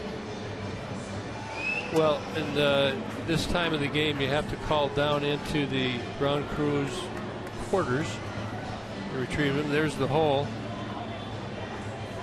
Does it look too big for you? Hey, I'm fine with it. I say it looks perfectly fine. Well, he threw a couple pitches and he didn't like it. But when a pitcher asks, they're gonna fix it. You just have to fix it. We are waiting for the grounds crew to make an appearance out from beyond the right field wall. They'll come in and they'll tap some clay in there. They have a compound that sticks right in the hole. They'll tap it. They'll tap it down, put some of the turfus over top of it, and we'll be on our way. Oh boy. Meanwhile, it appears the rain is beginning to fall here at Comerica Park. I knew there was some rain in the area, and there it is. It's a wonderful evening for a baseball game.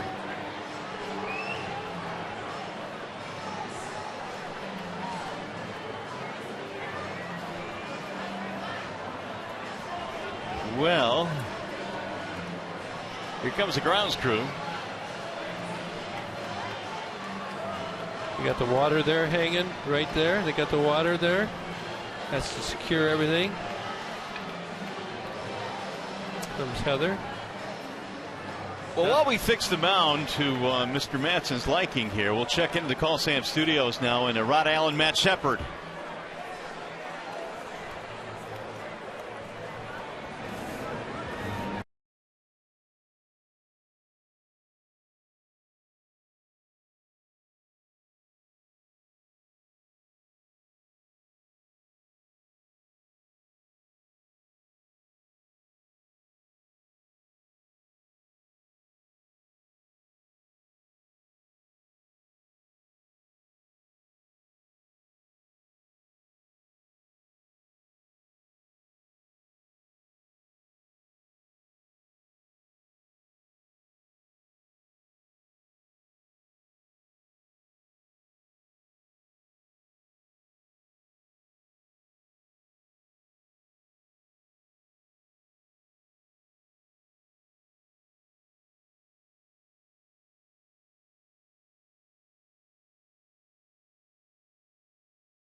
Finally, we'll go to work, and now J.D. Martinez will lead things off. Thanks, fellas. We'll see if we can get you a walk-off win here in the bottom of the 10th inning. 3-3 game. Hey, we'll be ready to jump him right here.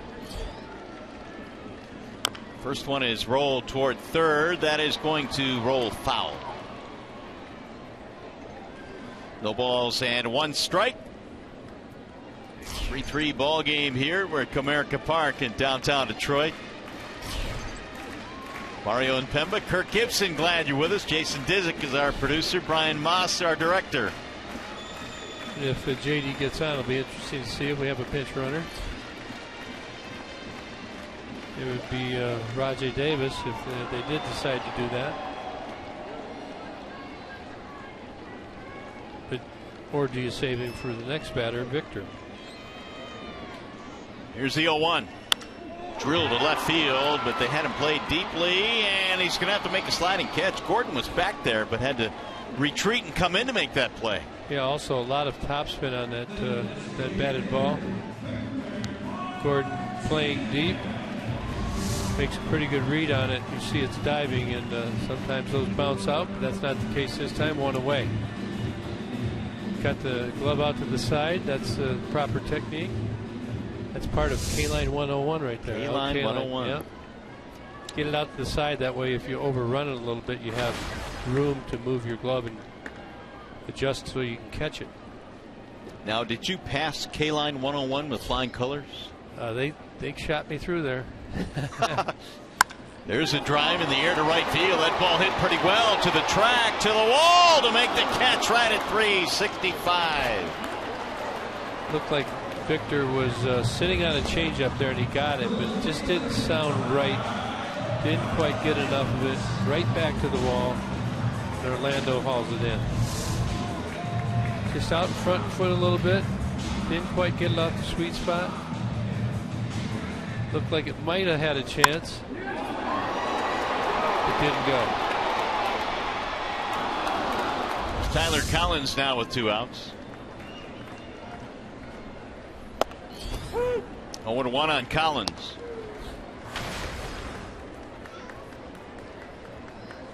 Tyler in the ball game tonight, 0 for 3. He does have a base on balls.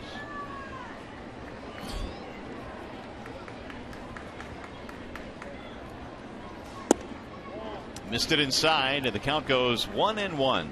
That's that changeup. He's pretty much fastball changeup. Very good changeup. Fastball up 94, 95 miles an hour. We'll throw a cutter as well.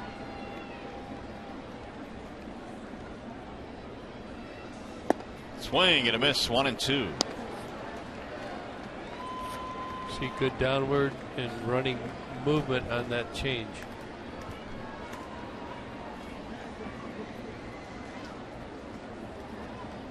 Manson replacing Herrera.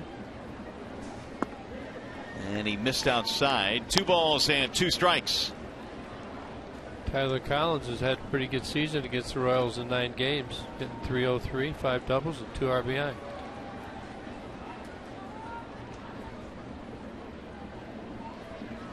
Here's the 2-2. Pulled and caught on a dive by Zobrist. Took a hit away from him. We go to the 11th.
season long. Jack Link's Beef Jerky, feed your wild side.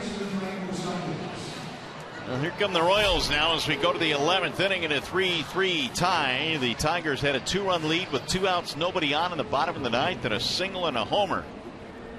And here we are now in the 11th inning. It'll be Mustakas Morales-Hosmer facing Neftali Feliz, who is out there for his 2nd inning of work. 0 for 4 for Moose tonight. This is where it started back in the 9th when they scored their runs. Started with the fly out, and then Kendrys Morales flied out, then a single by Hosmer. A couple runs to follow. That's drilled in the air to center field. On the move is Ghost. He'll get there. Hard hit ball, but Anthony runs it down. Anthony does a good job. He plays shallow. He gets good jumps on the batted balls, and he hauled that one in. It's going to bring up Kendrys Morales. Got word on Alcides Escobar. He left with a left elbow contusion, bruised elbow. Yeah, when you get hit on the elbow and you don't have a pad on, it's going to swell way up. Try and get you out of there, get some ice on it so the inflammation doesn't get in the joint. They play the shift against Morales in a deep shift. There's a strike called. Kendrys is 1 for 4 in the ball game. A single way back in the first. Otherwise, a couple of fly balls and a strikeout. And that one was against the shift to like third base. Way outside, 1-1. Watch Morales when the ball comes in. He was waving that bat around like he's going to try and do something with it. Has had a great year for the Royals. Give him credit. He had that bad accident when he was with the Angels in 2010. Little chopper to the right side. Kinsler has it, and Morales is out 2 away. Doesn't run like he once did, but good job by Feliz so far. The only base runner that Feliz has allowed was hitting Escobar in the 10th inning. That's it. Now Hosmer, who is responsible for keeping the game going in the 9th with a 2-out single against Verlander, the last batter that Verlander faced.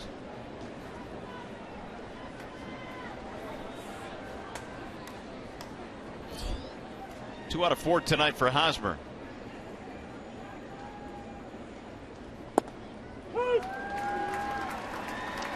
Got some big levers right there. Tall kid. Long arms. Wants to get him extended. Greg Holland and Hochevar is up. Both up for the 2nd time. That's hammered to center field. Going to be caught on a dive by Anthony Ghost. Putting on a show out there in center field. He's had a good game. 1-2-3 inning for Feliz. Ghost on a slicing line drive with a sprawling play.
Pitch game by Justin Verlander.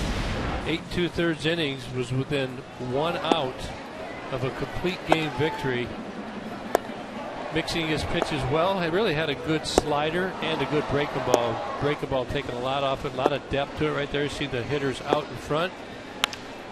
But Eric Hosmer ruined the night with a single and then a home run by Salvador Perez. But good effort by JV. 8 2/3, 5 hits, 2 runs. Only walked 1, 7 strikeouts, and he continues to throw great ball games for the Tigers. Luke Ochaver is on now for KC. Other guys found a spot with the Royals. Been pretty consistent here in the bullpen. 3.83 ERA, 43 strikeouts, and 14 walks. He's a guy that could throw multiple innings for him as well. Nick Castellanos pinch hitting here for Wilson, and Nick takes a swing and a miss. Castellanos, then McCann, and then Romine in the bottom of the 11th. 3-3 is our score. Castellanos scratched from Wednesday's game, left groin tightness, did not start here tonight, but is being utilized in a pinch.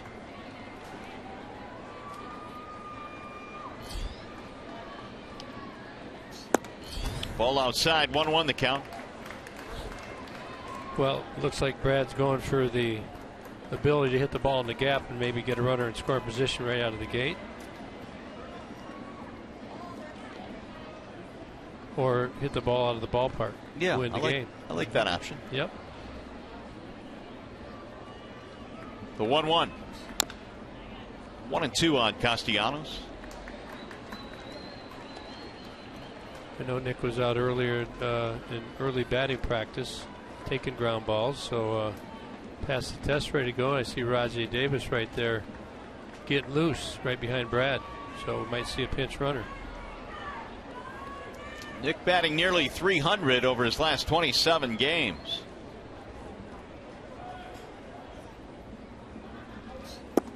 Ooh, what a pitch there by Ochaver. Little snapdragon. Ball looks like it's going to be high coming out of the pitcher's hand, and you tend to give up on it, and then all of a sudden it comes down into the zone. You see the curveball grip.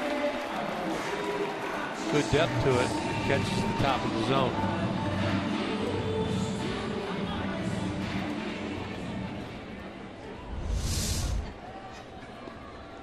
So that's 1 down. Here's McCann.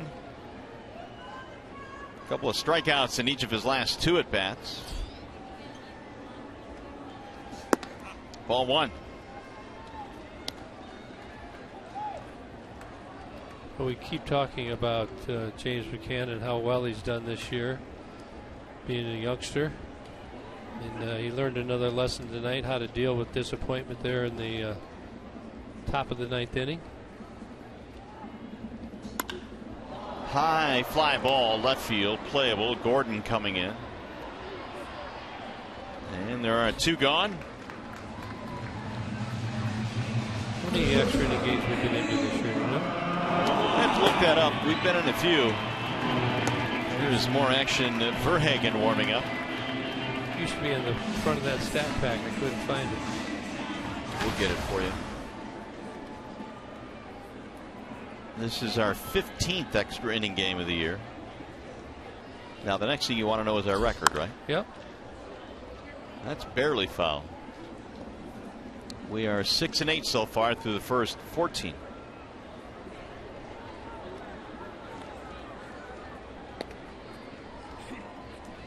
I'm modifying my scorebook here. Preparing for more innings. History may be made. You know what I'm thinking? Wonderful. Got to prepare. You got to dig in. Here's the 0-1 pitch. Striking the outer edge. 0-2 on Romine. Ochaver's got a really good breaking ball tonight. Lots of depth, coming a long way.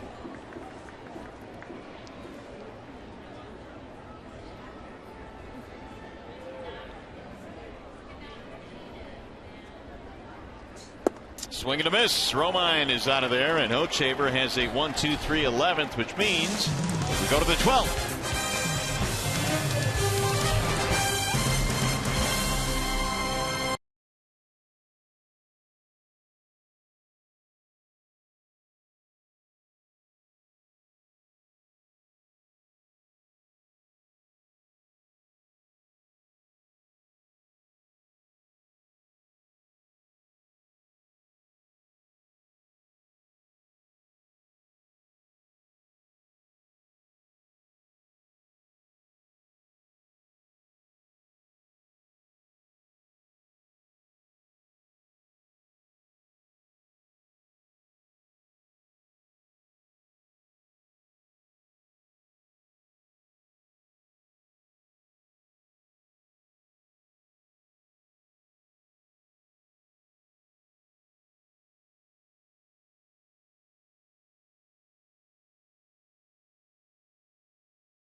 Inning at Comerica Park. We've been tied since the 9th inning when the Royals tied it up with 2 outs and nobody on. Let's check in now with Justin White. J-Dub. Hey Mario, a friendly reminder that after the Tigers game and after Tigers Live, it's MHSAA Football Friday Overtime. Yes, all your highlights from around the state. Mickey York and Rob Rubik will be in the studio. They'll also have a very emotional story about Chippewa Valley and some of the tragedy they have dealt with over the last couple of years. So stick around for all your high school football highlights after Tigers coverage tonight on Fox Sports Detroit. Fellas, back to you. All right, Justin, thank you. Drew Verhagen is on now for the Tigers as we go to the 12th. Yeah, Drew's done pretty good since being moved to the bullpen in 19 in the third innings. ERA down there at 2.33. Throws a lot of ground balls. Ground ball rate at 75%. Drops into Bender there. Strike one on Salvador Perez. Looks like Dixon Machado has checked in now. He's at short. There's a line drive. Base hit left field. Third hit of the game for Perez, who tied the game with the 2-out homer in the 9th. Can't get him out tonight, can we? Nope, but he's going to come out of the game because Gore is going to pinch run. This guy here can really fly, Gore.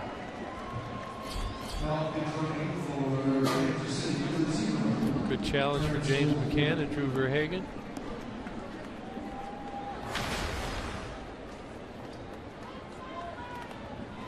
Gerard Dyson. He's going to bunt too, probably. Or they're going to fake bunt steal.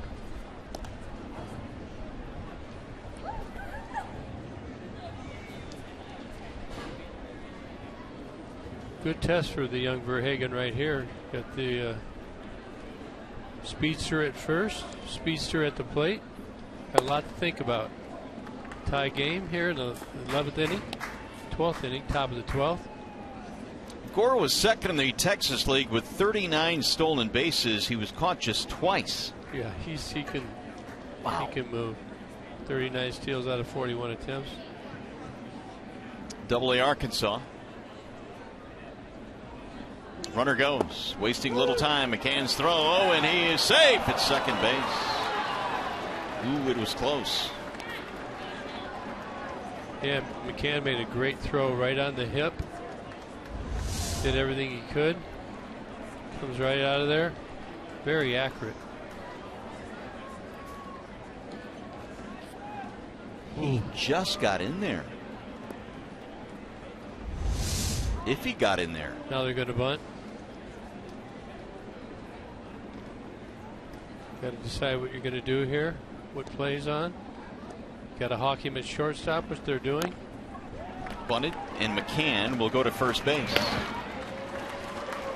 So now the sacrifice advances him to third with 1 out. So you got to look at your options right here. You got Zobrist coming up, then Orlando. They do have many players on the bench. Lorenzo Cain, who's had a great year for them, being one of them. Johnny Gomes. You'd only come in versus a left-hander. Zobrist is not going to bat. They'll walk him intentionally. Yeah, you got to go for the double play.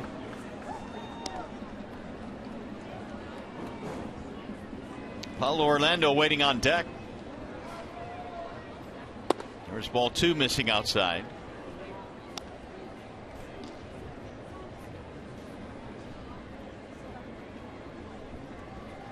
You got the right pitcher on the mound in Verhagen. I talked about his huge ground ball rate. The major league average is right around 45%. Verhagen's at 75%. So I know the last game they brought him in, he got 2 ground balls. One squeaked through for a hit. The other he got the double play on. There you see league average 46%. Brad's going to come out and have a conversation, make sure everybody knows what they're doing. Don't think Zobrist will be running, not stealing as much this year. But Orlando runs pretty good. So you're still going to have to bring the middle infield probably in at least halfway. But if you do that, you're going to concede if he hits the ball on the ground. You got to decide you're going for the double play or not, because Gore is going to score at anything on the ground unless you're way in. So Orlando, who has an RBI with a double back in the 5th, that came against Verlander. So you see the middle infielders up here. He's kind of going to go for the double play up here. They're not in true double play depth, but if they get a one hop, they'll go for the double play. If not, they'll try and come home. Bouncing ball right side, and Kinsler, great play to throw him out at first, but the run will score. Boy, Ian, man, showing some range tonight. However, the Royals have taken the lead. Yeah, he's been all over the place. This is a pretty good adjustment on the ball. Again, Verhagen gets the ground ball. Kinsler stretched way out, and then the throws that he makes, the accurate throws. Unfortunately, the Royals did score the run, take the lead 4-3. Well, it's a big play in that they could have had a couple of guys on with only one out. So hopefully that'll short circuit the inning here. Here's Christian Colon to bat with 2 outs.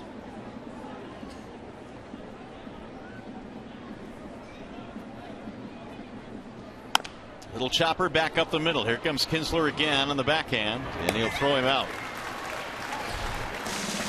Royals get a run. We go to the bottom of the 12th.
Four to 3 in favor of the Royals, and Greg Holland, the closer for Kansas City, is coming on. Well, he's done a good job for the Royals. 32 out of 36, 48 strikeouts, 24 walks, and he's a guy that is not throwing the ball the same as he did last year. Last year he was humming it in there around 96 miles an hour. The other game I watched him 89. We have a new catcher in Drew Butera as well, who come in for Gore, who pinch ran for Salvi Perez. 4 to 3 is our score. Ghost Kinsler Cabrera top of the order coming up against Greg Holland, the Royals closer. And Anthony sends a ground ball, base hit right field. Leadoff man is on against Holland. One of those games. That'll bring up Ian Kinsler. Yeah, Ghost jumps right on that pitch, finds a hole between the 3-4 hole, between first and second base. Ian, what a night he's having. Is that 2 multi-hit games in one? 4 for 5. Average up to 304. Looking for a nice gapper right here to score Anthony Ghost. Get him a triple. Well, man on third, nobody out. We'll come back and win this game.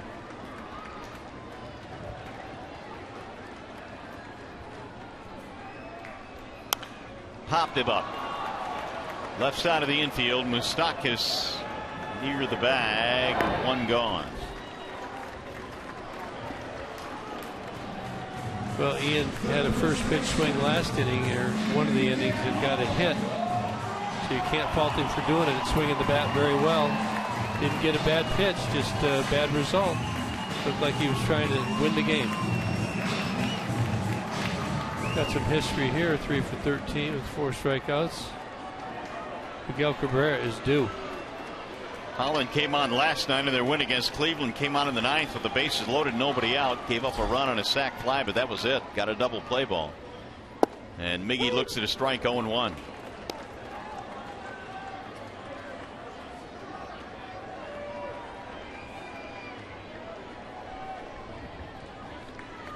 Four to 3, Royals lead. We're in the bottom of the 12th.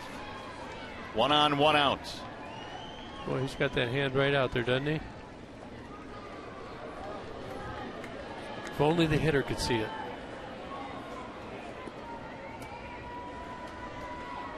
Now, I talked to Ned Yost a little bit about Greg Holland. I know he's been asked the question a lot. Is he going to be your closer? But as you said, this guy's a bulldog. He's done the job for us. Everybody gets all wound up in that radar gun.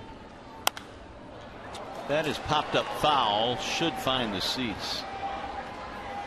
Yeah, it's a great point. Everybody's talking about the drop in velocity for Holland, but he kind of shot back the other night and said, look, I still know how to get guys out.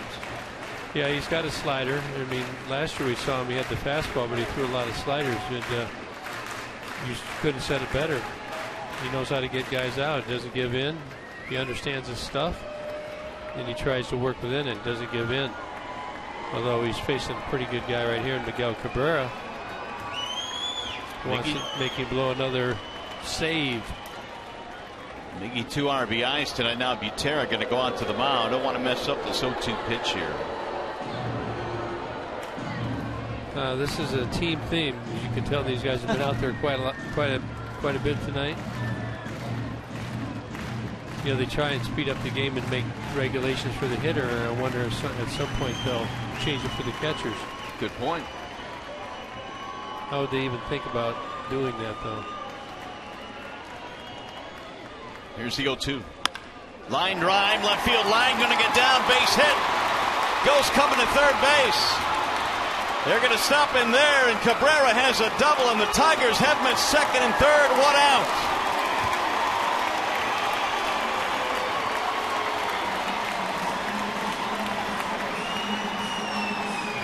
Well, he's happy about the hitting the ball and getting Ghost on the third, but great read here by Miguel Cabrera as he rounded first base. Stays back, pulls the ball down in the corner. As he rounds first base, he realizes nobody's at second base because their shortstop and second baseman are going out for the relay, and he beats Hosmer to the bag. That's a big play. Now we're going to look at it from this angle right here. But when that ball went down there, I said, don't run on Gordon, because this guy really gets it in there good. But Miggy, recognizing that nobody was covering, on his way. Now Rajay Davis is going to come out. He's going to pinch run for Miguel Cabrera. And you got to do it. You got to go for the win. So an 0-2 pitch is lined to left field for a double. And Rajay Davis will come in and pinch run. He is the winning run.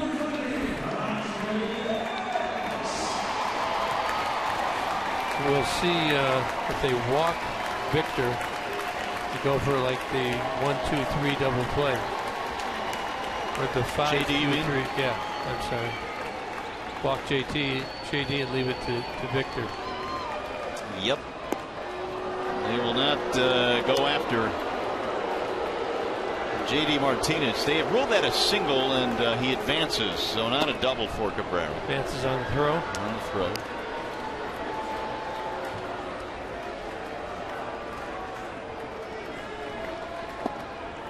The intentional walk will load the bases for the Tigers.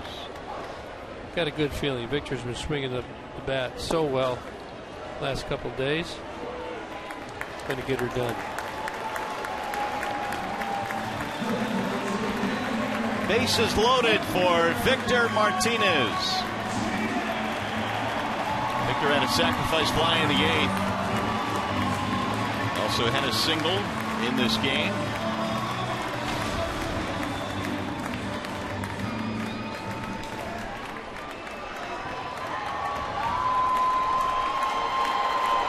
Well, here's the guy last year had a career year, struggled this year in V-Mark, but swinging the bat much better lately. Chance to have some fun tonight.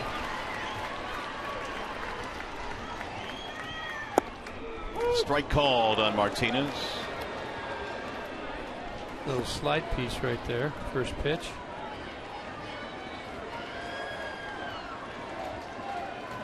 Allen gave up the leadoff single to Ghost. Tigers have loaded him up now with 1 out.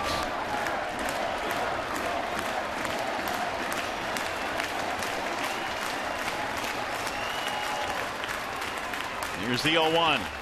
Swing and a miss, and Butera does a nice job of keeping it in front of him. 0-2 on Martinez. 2 off-speed pitches right there to start off V-Mark. Just watching Holland's hand outside of that glove, you got to be able to see that grip. I don't know how you wouldn't try and relay that to the hitter.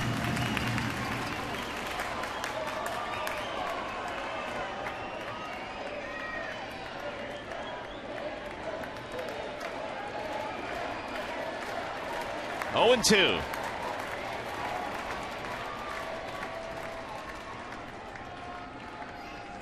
Swing and a miss. He struck him out. Martinez is gone, and there are 2 gone now.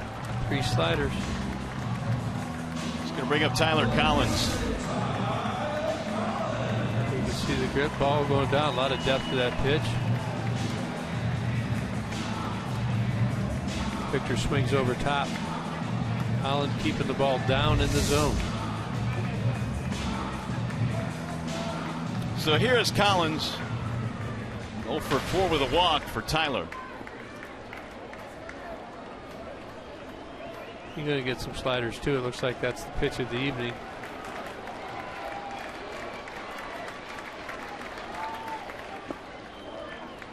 Again, Butera down to smother it. 1 ball to no strikes. Anthony Ghost looking to go. Go, Ghost, go. Sounds like a Dr. Seuss book. Well, that gets us a run. That's right.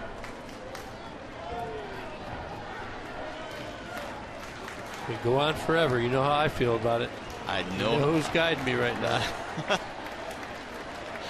Holland ready with a 1-0.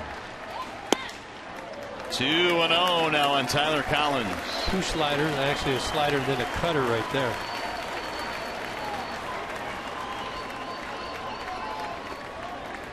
It's fastball. The one fastball I threw came in at 91 earlier in the game here in the inning.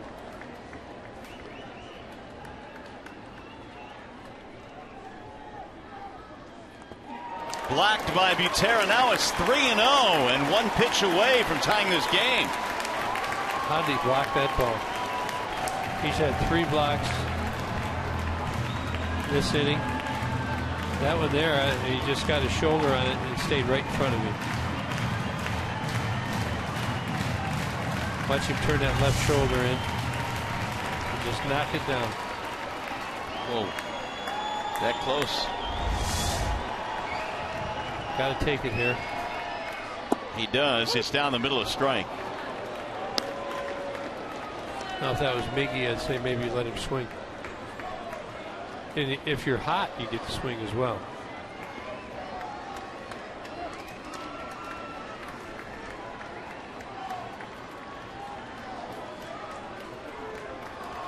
Here's the 3-1.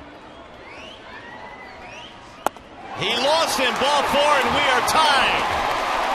A bases loaded walk. Good at bat. Tyler Collins has tied this game up. Well, when V-Mart was up, I don't know. He didn't throw up many strikes either. And Tyler Collins got ahead in the count. Gets the game-tying walk. Now Dixon Machado will bat with a chance to win it. Rajay Davis the winning run at third. Throw another one in the dirt. Strike one on Machado. Likes that slider.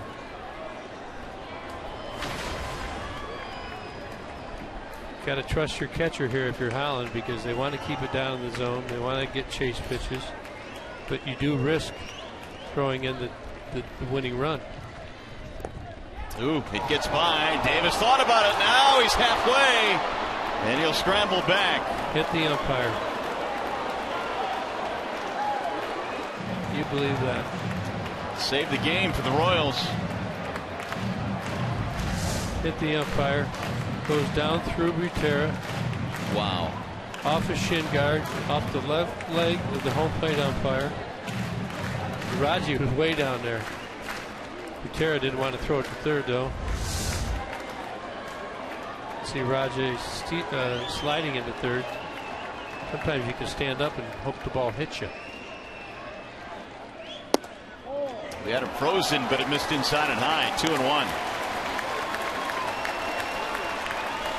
Tied at 4 here in the 12th. Bases loaded, 2 outs. I don't think he's going to get a fastball. Look at the reaction of that lady there, would you?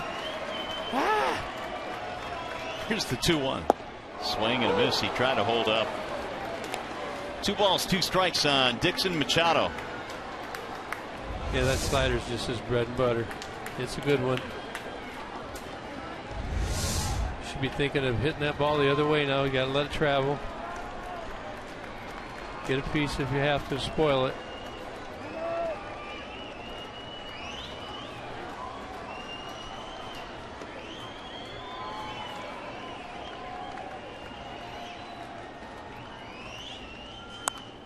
You got a piece of it.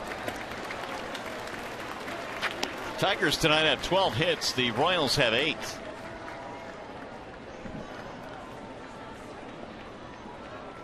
Tell you what, the Tigers have hung in there against the Royals best tonight. They're 7-8-9. Herrera, Davis, and now Holland. Line drive left field. That ball is gotta get down, and the Tigers win. Dixon Machado delivers. Got a hanger.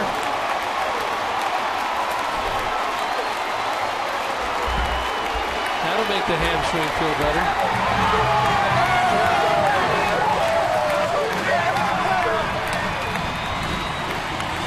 Dixon Machado's first career walk-off hit.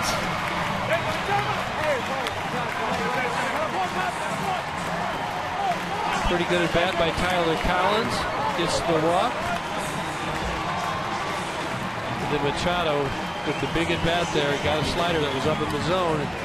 Alex Gordon couldn't come up with it. The Tigers go on to win this ball game. The Tigers battle back.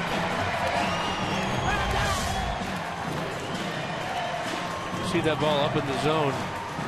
They Holland threw so many of them in the dirt. We finally got a hanger.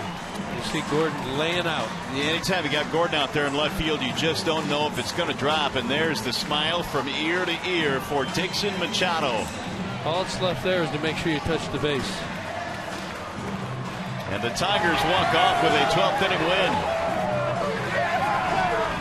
Let's go down to Justin White with Dixon Machado. All right, Mario, thanks. Well, Dixon, you just saw a replay of the game-winning hit up there on the scoreboard. What is the feeling like? Your first walk-off hit. It's amazing, you know, like have that thing win the Chile. How's that feel? Great, it feels amazing. Take me through what it's like to sit on the bench for 4 hours and then come into the game and pinch hit. I mean,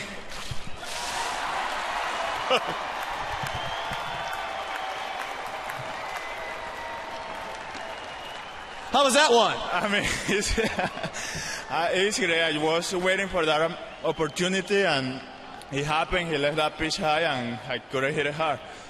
How crazy of a game was this? All the twists and turns, everything that happened. What was it like watching it all unfold? It is hard, you know, because we're gonna win in just 9 innings, but we play as a team together, and we fight until the end, and that happened when we play together. You're a rookie. You just came up about a month ago. What is this feeling like to have this moment? Like, this is the best moment of my life. Like, it's a dream come true. Dixon, thanks so much. Congratulations. Thank you. Dixon Machado gets the walk-off. The Tigers get the win. What a night here at Comerica Park. All right, Justin, thanks. So the Tigers do indeed get that walk-off win. It all started with a ghost single. The Tigers battling back in this one. Here's the game winner. Dixon Machado to left field. And the Tigers win in 12. We'll be back.